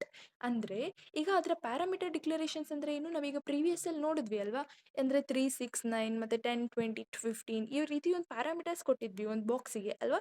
So ಆ ಒಂದು parameters ಏನಾದರೂ ಎರಡರಲ್ಲೂ ಮೆಥಡ್ ಅಲ್ಲಿ ಡಿಫ್ರೆಂಟ್ ಅನ್ನೋದಿದ್ರೆ ನಾವು ಆ ಒಂದು ಸೇಮ್ ಕ್ಲಾಸಲ್ಲಿ 2 ಅಥವಾ ಎರಡಕ್ಕಿಂತ ಜಾಸ್ತಿ ಮೆಥಡ್ಸ್ನ ಯೂಸ್ ಮಾಡ್ಬೋದು. ಆ್ಯಂಡ್ ನೆಕ್ಸ್ಟ್ ಈ ಒಂದು ಕೇಸ್ ಯಾವಾಗ ಅಂದರೆ ಈ ರೀತಿ ಯಾವಾಗ ಆಗುತ್ತೆ ಅಲ್ವಾ, ಆವಾಗ ಆ ಒಂದು ಮೆಥಡ್ಸ್ ಓವರ್ಲೋಡ್ ಆಗಿದೆ ಅಂತ ನಾವು ಹೇಳ್ಬೋದು. ಸೊ ಈ ರೀತಿ ಒಂದು ಪ್ರಾಸೆಸ್ ಏನಿದೆ, ಅಂದರೆ ಈಗ ಸೇಮ್ ಕ್ಲಾಸ್ ಒಳಗೆ ಸೇಮ್ ಮೆಥಡ್ಸ್ನ ಯೂಸ್ ಮಾಡಿ ಅದ್ರ ಪ್ಯಾರಾಮೀಟರ್ಸ್ ಡಿಫ್ರೆಂಟ್ ಇರೋದು, ಈ ಒಂದು ಪ್ರಾಸೆಸ್ನ ನಾವು ಮೆಥಡ್ ಓವರ್ಲೋಡಿಂಗ್ ಅಂತ ಅಂತೀವಿ. ಸೊ ಇದು ಬಂದು ಮೆಥಡ್ ಓವರ್ಲೋಡಿಂಗ್ ಒಂದು ಡೆಫಿನಿಷನ್. ಆ್ಯಂಡ್ ಈಗ ಜಾವ ಒಂದು ಪ್ರೋಗ್ರಾಮ್, ಸೊ ಅಲ್ಲಿ ಏನು ಕೇಳಿದ್ರು ಈ ಒಂದು ಕ್ವೆಶನಲ್ಲಿ, area of rectangle, triangle and ಸರ್ಕಲ್ದು ಫೈಂಡ್ ಔಟ್ ಮಾಡಿ ಮೆಥಡ್ ಓವರ್ಲೋಡಿಂಗ್ ಕಾನ್ಸೆಪ್ಟ್ಸ್ನ ಯೂಸ್ ಮಾಡಿಕೊಂಡು ಅಂತ ಕೇಳಿದರು ಅಲ್ವಾ. ಸೊ ಈಗ ಅದರ ಒಂದು ಜಾವ ಪ್ರೋಗ್ರಾಮ್ ನೋಡೋದಾದರೆ ಫಸ್ಟ್ ಏನಿದೆ, ಪಬ್ಲಿಕ್ ಕ್ಲಾಸ್ ಏರಿಯಾ ಕ್ಯಾಲ್ಕುಲೇಟರ್ ಅಂತ ಬರ್ತಿದ್ದೀನಿ, ಅಥವಾ ನೀವು ಪಬ್ಲಿಕ್ ಕ್ಲಾಸ್ ಕ್ಯಾಲ್ಕುಲೇಟರ್ ಅಂತನಾದರೂ ಕೊಡ್ಬೋದು, ಏರಿಯಾ ಅಂತನಾದರೂ ಕೊಡ್ಬೋದು, ಅದೆಲ್ಲ ನಿಮಗೆ ಬಿಟ್ಟಿದ್ದು. ಸೊ ಈ ರೀತಿ ಬರೆದ್ಮೇಲೆ ನಾವು ಫಸ್ಟ್ ಏನು ಮಾಡಬೇಕು, ರೆಕ್ಟ್ಯಾಂಗಲ್ದು ಏರಿಯಾನ ಕ್ಯಾಲ್ಕುಲೇಟ್ ಮಾಡಬೇಕು. ಸೊ ಇಲ್ಲಿ ಏನು ಮಾಡಿದ್ದೀನಿ ನಾನು, ಪಬ್ಲಿಕ್ ಡಬಲ್ ಏನಕ್ಕೆ ಯೂಸ್ ಮಾಡಿದ್ದೀನಿ, ನಾನು ಪ್ರೀವಿಯಸ್ ಆಗಿ ಹೇಳ್ದಂಗೆ ನಾವು ಏರಿಯಾನ ಕ್ಯಾಲ್ಕುಲೇಟ್ ಮಾಡಬೇಕು ಅಂದರೆ ಅದಕ್ಕೆ ನಾವು ಡಬಲೇ ಯೂಸ್ ಮಾಡಬೇಕು. ಬಿಕಾಸ್ ಡಬಲ್ ಅನ್ನೋದು ಜಾಸ್ತಿ ವಿಡ್ತ್ ಅನ್ನೋದಿರುತ್ತೆ, ವೆರಾಸ್ ಫ್ಲೋಟಿಗೆ ಕಮ್ಮಿ ಅನ್ನೋದಿರುತ್ತೆ. ಸೊ ಇದೇನಾದರೂ ಡೆಸಿಮಲ್ ಪಾಯಿಂಟಲ್ಲಿ ಬಂದಾಗ ಜಾಸ್ತಿ ಪಾಯಿಂಟ್ಸ್ ಬರೋದ್ರಿಂದ ನಾವು ಡಬಲ್ನ ಯೂಸ್ ಮಾಡ್ತೀವಿ. So double length and double width ಇವೆರಡೂ ಇನ್ಸ್ಟೆನ್ಸ್ ವೇರಿಯಬಲ್ಸ್. ಸೊ ಈಗ ನಾವು ಏನು ರಿಟರ್ನ್ ಮಾಡಬೇಕು, ಲೆಂತ್ ಇಂಟು ವಿಡ್ತ್, ಇದು ಒಂದು ಏರಿಯಾ ಆಫ್ ರೆಕ್ಟ್ಯಾಂಗಲ್ದು ಫಾರ್ಮುಲಾ. ಲೆಂತ್ ಇಂಟು ಬ್ರೆಡ್ತ್ ಇದನ್ನು ನಾವು ಒಂದು ಫಾರ್ಮುಲಾನ ನಮಗೆ ಗೊತ್ತಿದೆ. ಸೊ ಇದನ್ನು ರಿಟರ್ನ್ ಮಾಡ್ಕೋಬೇಕು, ಇದೇನು ಫಾರ್ ರೆಕ್ಟ್ಯಾಂಗಲ್. ಆ್ಯಂಡ್ ನೆಕ್ಸ್ಟ್ ಇನ್ನೊಂದು ಏನು ಮಾಡಬೇಕು, ಫಾರ್ ಸರ್ಕಲ್ ಅಲ್ವಾ. ಸೊ ಇಲ್ಲೇನಿದೆ, public double calculate area of double radius, ಅಂದರೆ ಈಗ ನಾವು ಪ್ರೀವಿಯಸ್ ಆಗಿ ಹೇಗೆ ಬರ್ಕೊಂಡ್ವೋ ಇಲ್ಲೂ ಅದೇ ರೀತಿ ಬರ್ಕೋಬೇಕು. ಬಟ್ ಏರಿಯಾ ಆಫ್ ಅ ಸರ್ಕಲ್ದು ಫಾರ್ಮುಲಾ ಏನು, ಪೈ ಆರ್ ಸ್ಕ್ವೇರ್. ಸೊ ಇಲ್ಲಿ ಏನು ಬರ್ಕೊಂಡಿದ್ದೀವಿ, return math dot pi into radius into radius. So radius into radius ಅಂದರೆ ಅದು ರೇಡಿಯಸ್ ಸ್ಕ್ವೇರ್ ಅಂತಲೇ ಬರುತ್ತೆ. ಸೊ ಈ ರೀತಿ ಬರ್ಕೊಂಡಾಗ ಇದು ಸರ್ಕಲ್ದು ಏರಿಯಾ ಫೈಂಡ್ ಔಟ್ ಮಾಡೋದಕ್ಕೆ. ಆ್ಯಂಡ್ ನೆಕ್ಸ್ಟ್ ಟ್ರಯಾಂಗಲ್ದು ಫೈಂಡ್ ಔಟ್ ಮಾಡಬೇಕು. ಸೊ ಟ್ರಯಾಂಗಲ್ದು ಸೇಮ್ ನಾವು ಪ್ರೀವಿಯಸ್ ಆಗಿ ಹೇಗೆ ಬರ್ಕೊಂಡಿದ್ದೀವೋ ಅದೇ ರೀತಿಯೇ ಇಲ್ಲೂ ಒಂದು ಇನ್ಸ್ಟೆನ್ಸ್ ವೇರಿಯಬಲ್ಸ್ ಅಂದರೆ ಏನು, ಈಗ ಫಸ್ಟ್ ನಿಮಗೆ ಇದೆಲ್ಲ ಗೊತ್ತಿರಬೇಕು ಅಂದರೆ ಏರಿಯಾದ ಫಾರ್ಮುಲಾ ಅನ್ನೋದು ಗೊತ್ತಿರಬೇಕು. ಸೊ ಟ್ರಯಾಂಗಲ್ದು ಏರಿಯಾ ಫಾರ್ಮುಲಾ ಏನು, half into base into height ಅಲ್ವಾ. ಸೊ ಹಾಫ್ ಅಂದರೆ ಏನು, 0.5. So 0.5 into base into height. So ಈಗ ಇಲ್ಲಿ ಇನ್ಸ್ಟೆನ್ಸ್ ವೇರಿಯಬಲ್ಸ್ ಏನು ಬರುತ್ತೆ, double base double Boolean is triangle ಅಂತ ಬರ್ಕೊಂಡಿದ್ದೀನಿ. ಸೊ ಇದೆಲ್ಲನೂ ಆದಮೇಲೆ ಇದೇನಕ್ಕೆ, ಒಂದು ಟ್ರಯಾಂಗಲ್ದು ಏರಿಯಾನ ಫೈಂಡ್ ಔಟ್ ಮಾಡೋದಕ್ಕೆ. ಇದೆಲ್ಲ ಆದಮೇಲೆ ಒಂದು ಮೇನ್ ಫಂಕ್ಷನ್ನ ಬರ್ಕೋಬೇಕು. ಸೊ ಇಲ್ಲಿ ಸ್ಟ್ರಿಂಗ್ ಮತ್ತು ಆರ್ಗ್ಯುಮೆಂಟ್ಸ್. ಸೊ ಇಲ್ಲಿ ಏನಿದೆ ಅಲ್ವಾ, ಇಲ್ಲಿ ನಾವು ಒಂದು ಹೊಸ ಆಬ್ಜೆಕ್ಟ್ನ ಕ್ರಿಯೇಟ್ ಮಾಡ್ಕೋಬೇಕು. ಅಂದರೆ area calculator is equals to new dot area calculator. So ಇದೇನು, ಒಂದು ಆಬ್ಜೆಕ್ಟ್ನ ಡಿಕ್ಲೇರ್ ಮಾಡ್ಕೊಳ್ತಿದ್ದೀವಿ. ಇಲ್ಲಿ ಒಂದು ಆಬ್ಜೆಕ್ಟ್ ಡಿಕ್ಲೇರ್ ಮಾಡಿದ್ದಾದ್ಮೇಲೆ ನೆಕ್ಸ್ಟ್ ಆ ಒಂದು ಏರಿಯಾನ ಕ್ಯಾಲ್ಕುಲೇಟ್ ಮಾಡಿ ಡಿಸ್ಪ್ಲೇ ಮಾಡಬೇಕು ಅಲ್ವಾ. ಸೊ ಇಲ್ಲಿ ನಾವು ಯಾವ್ಯಾವ ಇನ್ಸ್ಟೆನ್ಸ್ ವೇರಿಯಬಲ್ಸ್ ಕೊಟ್ಟಿದ್ವೋ ಅದಕ್ಕೆಲ್ಲಾನು ಪ್ಯಾರಾಮೀಟರ್ಸ್ ಅನ್ನೋದನ್ನು ಕೊಡ್ತಿದ್ವಿ. ಸೊ ಈ ಒಂದು ರೆಕ್ಟ್ಯಾಂಗಲ್ದು ಏನಿದೆ ಅಲ್ವಾ, double rectangle area is equals to calculator dot calculate area 5 ಮತ್ತು 3 ಅನ್ನೋದು ಕೊಟ್ಟಿದ್ದೀವಿ. 5 ಅನ್ನೋದೇನು ಲೆಂತ್ ಮತ್ತು 3 ಅನ್ನೋದು ವಿಡ್ತ್ ಆಗುತ್ತೆ ಅಥವಾ ಬ್ರೆಡ್ತ್ ಯಾವುದೋ ಒಂದು. ಸೊ ನಾವು ಇದರಲ್ಲಿ ವಿಡ್ತ್ ಅಂತ ಕೊಟ್ಟಿರೋದ್ರಿಂದ ಅದು ವಿಡ್ತ್ ಅಂತಲೇ ಬರುತ್ತೆ. ಆ್ಯಂಡ್ ನೆಕ್ಸ್ಟ್ ಇಲ್ಲಿ ಪ್ರಿಂಟ್ ಆಗುತ್ತೆ, area of rectangle is 5 into 3 15 ಅಂತ ಬರುತ್ತೆ. ಸೊ ಇದು ಬಂದು area of rectangle. And next ಏನು, ಏರಿಯಾ ಆಫ್ ಸರ್ಕಲ್ ಅಲ್ವಾ. ಸೊ ಇದು ಪ್ರೀವಿಯಸ್ ಆಗಿ ಹೇಗೆ ಬರ್ಕೊಂಡು ಅದೇ ರೀತಿನೇ double circle area is equals to calculator dot calculate area 4 ಅಂದರೆ ಏನು, ಇಲ್ಲಿ ನಾವು ಏನು ಬರ್ತಿದ್ವಿ, ಒಂದು ಸರ್ಕಲ್ಗೆ ರೇಡಿಯಸ್ ಅಂತ ಬರ್ತಿದ್ವಿ, ಡಬಲ್ ರೇಡಿಯಸ್. ಸೊ ಇಲ್ಲಿ ಒಂದೇ ಇನ್ಸ್ಟೆನ್ಸ್ ವೇರಿಯಬಲ್ ಇರೋದ್ರಿಂದ ಇಲ್ಲಿ ನಾವು ಒಂದೇ ವ್ಯಾಲ್ಯೂನ ಬರ್ಕೋತಿದ್ದೀವಿ, ಯಾವುದು 4 ಅಂದರೆ ಏನು, ಈಗ ರೇಡಿಯಸ್. ಸೊ ಇದರ ಒಂದು ಫಾರ್ಮುಲಾ ಏನು, pi R square. So 22/7 into 4 square ಈ ರೀತಿ ಕ್ಯಾಲ್ಕುಲೇಟ್ ಮಾಡಿದ್ರೆ ಏರಿಯಾ ಆಫ್ ಸರ್ಕಲ್ದು ಬರುತ್ತೆ. ಆ್ಯಂಡ್ ಕೊನೆಯದಾಗಿ ಟ್ರಯಾಂಗಲ್ದು ಫೈಂಡ್ ಔಟ್ ಮಾಡಬೇಕು. ಸೊ ಹಾಫ್ ಇಂಟು ಬೇಸ್ ಎಷ್ಟು 6 ಅಂತ ಇದೆ, ಆ್ಯಂಡ್ ನೆಕ್ಸ್ಟ್ ಹೈಟ್ 2.5 ಅಂತ ಇದೆ. ಈ ಟ್ರೂ ಅನ್ನೋದೇನು, ಬೂಲಿಯನ್ ಈಸ್ ಟ್ರಯಾಂಗಲ್ ಅಂತ ಕೊಟ್ಟಿದ್ವಿ.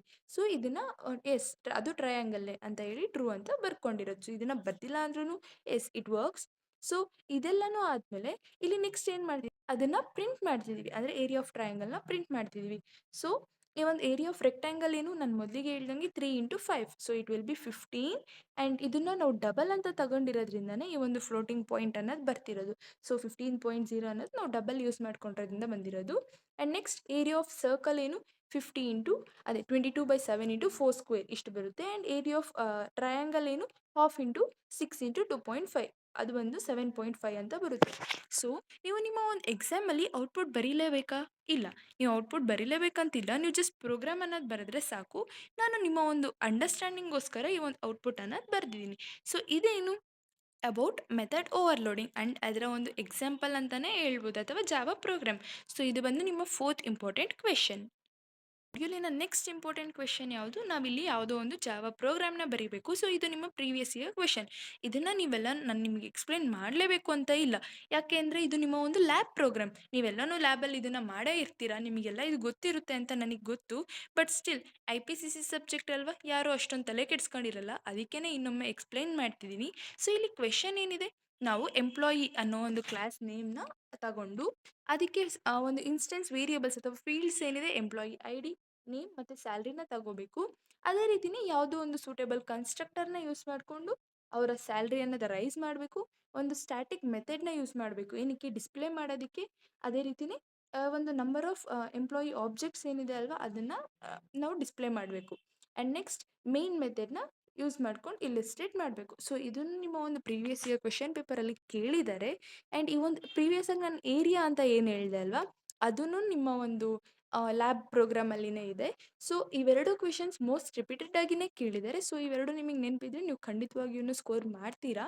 ಸೊ ಇದರ ಒಂದು ಸೊಲ್ಯೂಷನ್ ನೋಡೋದಾದರೆ, ಸೊ ಕ್ಲಾಸ್ ಎಂಪ್ಲಾಯಿ ಕ್ವೆಶನಲ್ಲಿ ಹೇಗೆ ಹೇಳಿದ್ದಾರೆ ಇಲ್ಲ ಅದೇ ರೀತಿನೇ ಕ್ಲಾಸ್ ಎಂಪ್ಲಾಯಿ ಅಂತ ಬರ್ಕೊಂಡು ಪ್ರೈವೇಟ್ ಅನ್ನೋದು ಏನಕ್ಕೆ ಬರ್ಕೋತೀವಿ ಅಂದರೆ, ಇದು ಒಂದೊಂದು ಪರ್ಸನ್, ಈಗ ಒಂದು ಕಂಪನಿಯಲ್ಲಿ ಎಷ್ಟು ಜನ ಇದ್ದರೆ ಒಂದೊಂದು ಪರ್ಸನಿಗೂ ಸೆಪ್ರೇಟ್ ಇರೋದ್ರಿಂದ ನಾವು ಅದರ ಒಂದು ಪ್ರೈವೇಟ್ ಇಂಟ್ ID.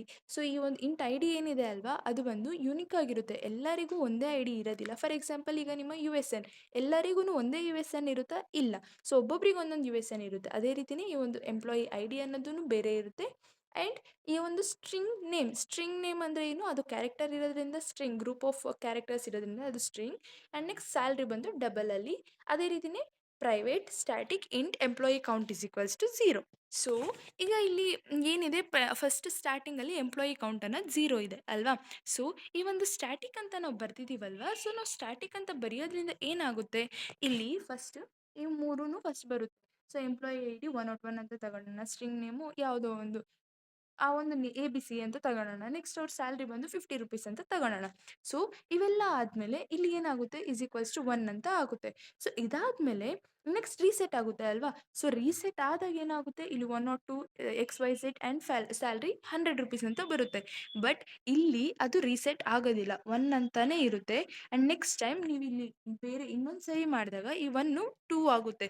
ಸೊ ಆ ರೀತಿ ಇರಬೇಕು ಅಂತ, ರೀಸೆಟ್ ಆಗಬಾರ್ದು ಅಂತ ನಾವು ಈ ಒಂದು ಸ್ಟ್ಯಾಟಿಕ್ ಅನ್ನೋದನ್ನು ಯೂಸ್ ಮಾಡಿದ್ದೀವಿ. And next constructor. ಸೊ ಈ ಒಂದು ಕನ್ಸ್ಟ್ರಕ್ಟರ್ನ ನಾವು ಏನಕ್ಕೆ ಯೂಸ್ ಮಾಡ್ತಿದ್ದೀವಿ, ಈ ಒಂದು ಎಂಪ್ಲಾಯಿ ಫೀಲ್ಡ್ಸ್ ಅಥವಾ ಇನ್ಸ್ಟೆನ್ಸ್ ವೇರಿಯೇಬಲ್ಸ್ನ ಇನಿಷಿಯಲೈಸ್ ಮಾಡೋದಕ್ಕೆ. ಸೊ ಈ ಒಂದು ಪ್ರೋಗ್ರಾಮಲ್ಲಿ ಯಾವ್ಯಾವುದು ಕೊಟ್ಟಿದ್ದಾರೆ, ID, ನೇಮ್ ಆ್ಯಂಡ್ ಸ್ಯಾಲ್ರಿ, ಇವು 3 ಅಲ್ವಾ. So public ID, int ID ಮತ್ತು string name double salary. So ಇದನ್ನು ನಾವು ದಿಸ್ಸಿಗೆ ಯೂಸ್ ಮಾಡ್ತಿದ್ದೀವಿ. ಸೊ ಈ ಒಂದು ದಿಸ್ ಏನಕ್ಕೆ ಯೂಸ್ ಮಾಡ್ತೀವಿ ಹೇಗೆ ಅನ್ನೋದೆಲ್ಲ ನಾವು ಮೊದಲಿಗೆ ತಿಳ್ಕೊಂಡ್ವಿ. So this dot ID is equals to ID, this dot name is equals to name, this dot salary is equals to salary. And next employee count increment. So ಈ ಒಂದು ಎಲ್ಲ ಆಬ್ಜೆಕ್ಟ್ಸ್ಗೂ, ಪ್ರತಿಯೊಂದು ಆಬ್ಜೆಕ್ಟಿಗೂ ಕ್ರಿಯೇಟ್ ಆಗಿದೆ ಅಲ್ವಾ, ಆ ಒಂದು ಎಲ್ಲ ಆಬ್ಜೆಕ್ಟಿಗೂ ನಾವು ಇನ್ಕ್ರಿಮೆಂಟ್ ಅನ್ನೋದು ಮಾಡ್ತೀವಿ. ಆ್ಯಂಡ್ ಈ ಒಂದು ಎಂಪ್ಲಾಯಿ ಕೌಂಟ್ ಅನ್ನೋದು ಇನ್ಕ್ರಿಮೆಂಟ್ ಆಗ್ತಿರುತ್ತೆ. ಅಂದರೆ ಈಗ ಫಸ್ಟ್ 1 ಇದ್ದರೆ ನೆಕ್ಸ್ಟ್ ಏನಾಗುತ್ತೆ 2 ಆಗುತ್ತೆ. ಆ ರೀತಿ ಎಷ್ಟು ಜನ ಎಂಪ್ಲಾಯೀಸ್ ಇದ್ದಾರೆ ಅನ್ನೋದು ಕೌಂಟ್ ಮಾಡೋದಕ್ಕೆ ನಾವು ಈ ಒಂದು ಎಂಪ್ಲಾಯಿ ಕೌಂಟ್ನ ಯೂಸ್ ಮಾಡ್ತೀವಿ. ನೆಕ್ಸ್ಟ್ ಕ್ವೆಶನಲ್ಲಿ ಏನಿತ್ತು, ಎಂಪ್ಲಾಯಿ ಒಂದು ಸ್ಯಾಲ್ರಿನ ರೈಸ್ ಮಾಡಿ ಅಂತ. ಸೊ ಆ ರೀತಿ ರೈಸ್ ಮಾಡಬೇಕು ಅಂದರೆ ಈಗ ಪರ್ಸೆಂಟೇಜ್ ಮುಖಾಂತರನೂ ರೈಸ್ ಮಾಡ್ತೀವಿ ಅಲ್ವಾ. ಸೊ ಇಲ್ಲೇನಾಗುತ್ತೆ, public void raise salary double ಪರ್ಸೆಂಟೇಜ್ನ ನಾವು ಡಬಲಲ್ಲಿ ತಗೊಂಡಿದ್ದೀವಿ. ಆ್ಯಂಡ್ ನೆಕ್ಸ್ಟ್ ಪರ್ಸೆಂಟೇಜ್ ಏನಾದರೂ ಗ್ರೇಟರ್ ದ್ಯಾನ್ 0 ಇತ್ತು ಅಂದರೆ ಪರ್ಸೆಂಟೇಜ್ ಈ ಒಂದು ಏನು ಅಸೈನ್ಮೆಂಟ್ ಆಪರೇಟರ್ ಯೂಸ್ ಮಾಡ್ಕೊಂಡು ಸ್ಯಾಲ್ರಿ ಈಗ 50 ಇತ್ತು ಅಂದರೆ ಸ್ಯಾಲ್ರಿ ಇಂಟು ಪರ್ಸೆಂಟೇಜ್. ಈಗ ಸ್ಯಾಲ್ರಿ ಎಷ್ಟು 50 ರುಪೀಸ್ ಇದೆ ಅಂದರೆ ಅದನ್ನು ನಾವು 5% ಇನ್ಕ್ರೀಸ್ ಮಾಡಿದ್ರೆ 50 ಇಂಟು 5 ಡಿವೈಡೆಡ್ ಬೈ 100 ಈ ರೀತಿ ಮಾಡ್ತೀವಿ. ಸೊ ದಟ್ ಅದೇನಾಗುತ್ತೆ ಸ್ಯಾಲ್ರಿ ಅನ್ನೋದು ತೋರಿಸುತ್ತೆ. ಆ್ಯಂಡ್ ನೆಕ್ಸ್ಟ್ ಇದೇನಾದರೂ ಪರ್ಸೆಂಟೇಜ್ ಅಂದರೆ ಈಗ ಇಫ್ ಇದೇನಾದರೂ ಪರ್ಸೆಂಟೇಜ್ 0ಗಿಂತ ಜಾಸ್ತಿ ಇದ್ದರೆ ಇದು ಎಕ್ಸಿಕ್ಯೂಟ್ ಆಗುತ್ತೆ, ಅಂದರೆ ಹೊಸ ಸ್ಯಾಲ್ರಿ ಅನ್ನೋದು ಬರುತ್ತೆ. ಇಲ್ಲ ಪರ್ಸೆಂಟೇಜ್ ಏನಾದರೂ 0 ಇತ್ತು ಅಂದರೆ ಈಗ 0 ಇದ್ದರೆ ಸ್ಯಾಲ್ರಿಯಲ್ಲಿ ಏನಾದರೂ ಚೇಂಜ್ ಆಗುತ್ತಾ? ಏನೂ ಚೇಂಜ್ ಆಗೋದಿಲ್ಲ. ಸೊ ಅದೇನಾಗುತ್ತೆ invalid percentage salary cannot be updated ಅಂತ ಬರುತ್ತೆ. ಬಿಕಾಸ್ ಸ್ಯಾಲ್ರಿ ಅನ್ನೋದು ಸೇಮ್ ರಿಮೈನ್ ಆಗಿರುತ್ತೆ ಅದೇ ರೀತಿನೇ 0 ಇದ್ದರೆ. ಸೊ ಅದೇನು ಚೇಂಜ್ ಆಗೋದಿಲ್ಲ. ಸೊ ಇದು ಇನ್ನು ಸ್ಯಾಲ್ರಿ ಅನ್ನೋದು ರೈಸ್ ಆದಾಗ ಅಂದರೆ ಈಗ ರೈಸ್ ಮಾಡ್ತೀವಿ. ಆ್ಯಂಡ್ ನೆಕ್ಸ್ಟ್ ಇದನ್ನು ನಾವೆಲ್ಲನೂ ಡಿಸ್ಪ್ಲೇ ಮಾಡಬೇಕು ಅಲ್ವಾ? ಸೊ ಇದನ್ನು ಡಿಸ್ಪ್ಲೇ ಮಾಡಬೇಕು ಅಂದರೆ ಫಸ್ಟ್ ಏನು ಡಿಸ್ಪ್ಲೇ ಡೀಟೇಲ್ಸ್ ಅಂತ ಬರೆದು ಐ ಡಿ ನೇಮ್ ಮತ್ತು ಸ್ಯಾಲ್ರಿನ ಡಿಸ್ಪ್ಲೇ ಮಾಡ್ತೀವಿ. ಆ್ಯಂಡ್ ನೆಕ್ಸ್ಟ್ ಏನು ಮಾಡ್ತೀವಿ ಸ್ಟ್ಯಾಟಿಕ್ ಮೆಥಡ್ಸ್. ಸೊ ಸ್ಟ್ಯಾಟಿಕ್ ಮೆಥಡಲ್ಲಿ ಏನಕ್ಕೆ ಯೂಸ್ ಮಾಡ್ತಿದ್ದೀವಿ ಟೋಟಲ್ ನಂಬರ್ ಆಫ್ ಆಬ್ಜೆಕ್ಟ್ಸ್ನ ತೋರಿಸೋದಕ್ಕೆ. ಸೊ ಇಲ್ಲಿ ಏನು ಬರಿತೀವಿ public static void display employee count and total employees is equals to employee count. So ಇಲ್ಲಿ ಮೊದಲಿಗೆ ಎಂಪ್ಲಾಯಿ ಕೌಂಟ್ ಇನ್ಕ್ರಿಮೆಂಟ್ ಅಂತ ಬರೆದಿದ್ದೆ. ಸೊ ಅಲ್ಲೇನಿದೆ ಅದನ್ನು ಇಲ್ಲಿ ಡಿಸ್ಪ್ಲೇ ಆಗುತ್ತೆ. ಆ್ಯಂಡ್ ನೆಕ್ಸ್ಟ್ ಇದೆಲ್ಲದಕ್ಕೂ ಒಂದು ಮೈನ್ ಮೆಥಡ್ ಅನ್ನೋದು ಇರಲೇಬೇಕಲ್ವಾ? ಸೊ ಮೈನ್ ಮೆಥಡಲ್ಲಿ ನಾವೇನು ಬರಿತೀವಿ ಇಲ್ಲಿ ಫಸ್ಟ್ ಏನು ಮಾಡ್ತೀವಿ ಎಂಪ್ಲಾಯಿ ಆಬ್ಜೆಕ್ಟ್ಸ್ನ ಕ್ರಿಯೇಟ್ ಮಾಡ್ತೀವಿ. ಸೊ ಈ ರೀತಿ ಕ್ರಿಯೇಟ್ ಮಾಡಿದ್ದಾದಮೇಲೆ ಅದಕ್ಕೆ ನಾವೇ ಒಂದಷ್ಟು ಪ್ಯಾರಾಮೀಟರ್ಸ್ ಅಂದರೆ ಒಂದು ಫಸ್ಟ್ ಎಂಪ್ಲಾಯಿ ಬಂದು 101 ಅಲೀಸ್ ಅವ್ನ ಸ್ಯಾಲ್ರಿ 50,000 ಆ್ಯಂಡ್ ನೆಕ್ಸ್ಟ್ ಎಂಪ್ಲಾಯಿ ಟುದು 102 ಐ ಡಿ ಆ್ಯಂಡ್ ನೆಕ್ಸ್ಟ್ ಅವನ ಹೆಸರು ಬಾಬ್ ಆ್ಯಂಡ್ ಅವನಿಗೆ 60,000 ಸ್ಯಾಲ್ರಿ ಅಂತ ಬರಿತೀವಿ. ಆ್ಯಂಡ್ ನೆಕ್ಸ್ಟ್ ಈಗ ಅದನ್ನು ಡಿಸ್ಪ್ಲೇ ಮಾಡಬೇಕಾದ್ರೆ ಸ್ಯಾಲ್ರಿ ಅವನಿಗೆ ರೈಸ್ ಆಗೋಕ್ಕೂ ಮುಂಚೆ ಹೇಗಿತ್ತು ಬಿಫೋರ್ ರೈಸ್ ಹೇಗಿತ್ತು ಅದನ್ನು ಇಲ್ಲಿ ಡಿಸ್ಪ್ಲೇ ಮಾಡ್ತೀವಿ. ಆ್ಯಂಡ್ ಅವನಿಗೆ ಸ್ಯಾಲ್ರಿ ರೈಸ್ ಆದಮೇಲೆ ಎಷ್ಟು ಬಂತು ಅನ್ನೋದನ್ನು ಅಂದರೆ ಈಗ ಫಸ್ಟ್ ಎಷ್ಟು ಪರ್ಸೆಂಟ್ ರೈಸ್ ಆಗಿದೆ ಅನ್ನೋದು ಗೊತ್ತಾಗಬೇಕು ಅಲ್ವಾ? So E M P dot raise salary of 10 ಅಂದರೆ ಏನು 10% ರೈಸ್ ಆಗ್ತಿದೆ. ಸೊ ನೆಕ್ಸ್ಟ್ ಈ ಒಂದು ಎಂಪ್ಲಾಯಿ ಟೂಗೆ 5% ರೈಸ್ ಆಗ್ತಿದೆ. ಸೊ ಈ ರೀತಿ ಬಂದಮೇಲೆ ಸ್ಯಾಲ್ರಿನ ಅಪ್ಡೇಟ್ ಮಾಡ್ತೀವಿ. ಸೊ ಈ ರೀತಿ ಅಪ್ಡೇಟ್ ಮಾಡಿದ್ದಾದಮೇಲೆ ಸೊ ಬಿಫೋರ್ ಏನು ಫಸ್ಟ್ ಬಂದು ಬಿಫೋರ್ ಬರ್ತೀವಿ, ಈಗ ಆಫ್ಟರ್. ಸೊ ಆಫ್ಟರ್ ಬಂದು ಈ ರೀತಿ ಬರುತ್ತೆ. ಆ್ಯಂಡ್ ಕೊನೆಗೆ employee dot display dot employee count. So ಇಲ್ಲಿ ಎಂಪ್ಲಾಯಿ ಕೌಂಟ್ ಅನ್ನೋದು 2 ಅಂತ ಬರುತ್ತೆ, ಏಕೆಂದರೆ ಇಲ್ಲಿ 2 ಎಂಪ್ಲಾಯೀಸ್ನ ಅಷ್ಟೇ ನಾವು ಆ್ಯಡ್ ಮಾಡಿರೋದ್ರಿಂದ 2 ಅಂತ ಬರುತ್ತೆ. ಸೊ ಇದು ಬಂದು ನಿಮ್ಮ ಒಂದು Java program of employees. So ಇದು ನಿಮ್ಮ ಲ್ಯಾಬ್ ಪ್ರೋಗ್ರಾಮ್ ಹೌದು. ನಿಮಗೇನಾದರೂ ಇದಕ್ಕಿಂತ ಈಸಿಯಾಗಿ ಗೊತ್ತಿತ್ತು ಅಂದರೆ ನೀವು ಅದನ್ನೇ ಬರಿಬೋದು, ಇದನ್ನೇ ಬರಿಬೇಕು ಅಂತ ಏನಿಲ್ಲ. ಬಟ್ ಸ್ಟಿಲ್ ಈ ಒಂದು ಪ್ರೋಗ್ರಾಮ್ಸ್ ತುಂಬಾ ಈಸಿ ಇದೆ, ಅದಕ್ಕೇ ನಾನು ಈ ರೀತಿ ಬರೆದು ಎಕ್ಸ್ಪ್ಲೈನ್ ಮಾಡಿರೋದು. ಸೊ ಫಸ್ಟ್ ಏನು ಮಾಡಬೇಕು ಅಂದರೆ ಈ ಒಂದು ಇನ್ಸ್ಟೆನ್ಸ್ ವೇರಿಯೇಬಲ್ಸ್ನ ಬರಿಬೇಕು, ಅದೇ ರೀತಿಯೇ ಒಂದು ಸ್ಟ್ಯಾಟಿಕ್ ಅಂದರೆ ಕನ್ಸ್ಟ್ರಕ್ಟರ್ನ ಯೂಸ್ ಮಾಡಿ ಮತ್ತು ಈ ಒಂದು ಮೆಥಡ್ ಅಂದರೆ ಸ್ಟ್ಯಾಟಿಕ್ನ ಯೂಸ್ ಮಾಡಬೇಕು. ನೆಕ್ಸ್ಟ್ ಅದಾದಮೇಲೆ ಮೈನ್ ಮೆಥಡಲ್ಲಿ ಬಿಫೋರ್ ಹೇಗಿತ್ತು ಅನ್ನೋದು ತೋರಿಸಿ, ನೆಕ್ಸ್ಟ್ ಎಷ್ಟು ಪರ್ಸೆಂಟೇಜ್ ಅನ್ನೋದು ತೋರಿಸಿ, ಮತ್ತು ಆಫ್ಟರ್ ರೈಸ್ ಆದಮೇಲೆ ಎಷ್ಟು ಬರುತ್ತೆ ಅನ್ನೋದು ತೋರಿಸ್ಬಿಟ್ಟು ಕೊನೆಗೆ ಎಂಪ್ಲಾಯಿ ಕೌಂಟ್ ಅನ್ನೋದು ಬರಿಬೇಕು. ಇದು ಇಷ್ಟೇ ಸಿಂಪಲ್ ಇದೆ. ಸೊ ಇದನ್ನು ನೀವು ಖಂಡಿತವಾಗಿಯೂ ಓದ್ಕೊಂಡೋಗಿ. ಸೊ ಇದು ಬಂದು ನಿಮ್ಮ 5th ಇಂಪಾರ್ಟೆಂಟ್ ಕ್ವೆಶನ್.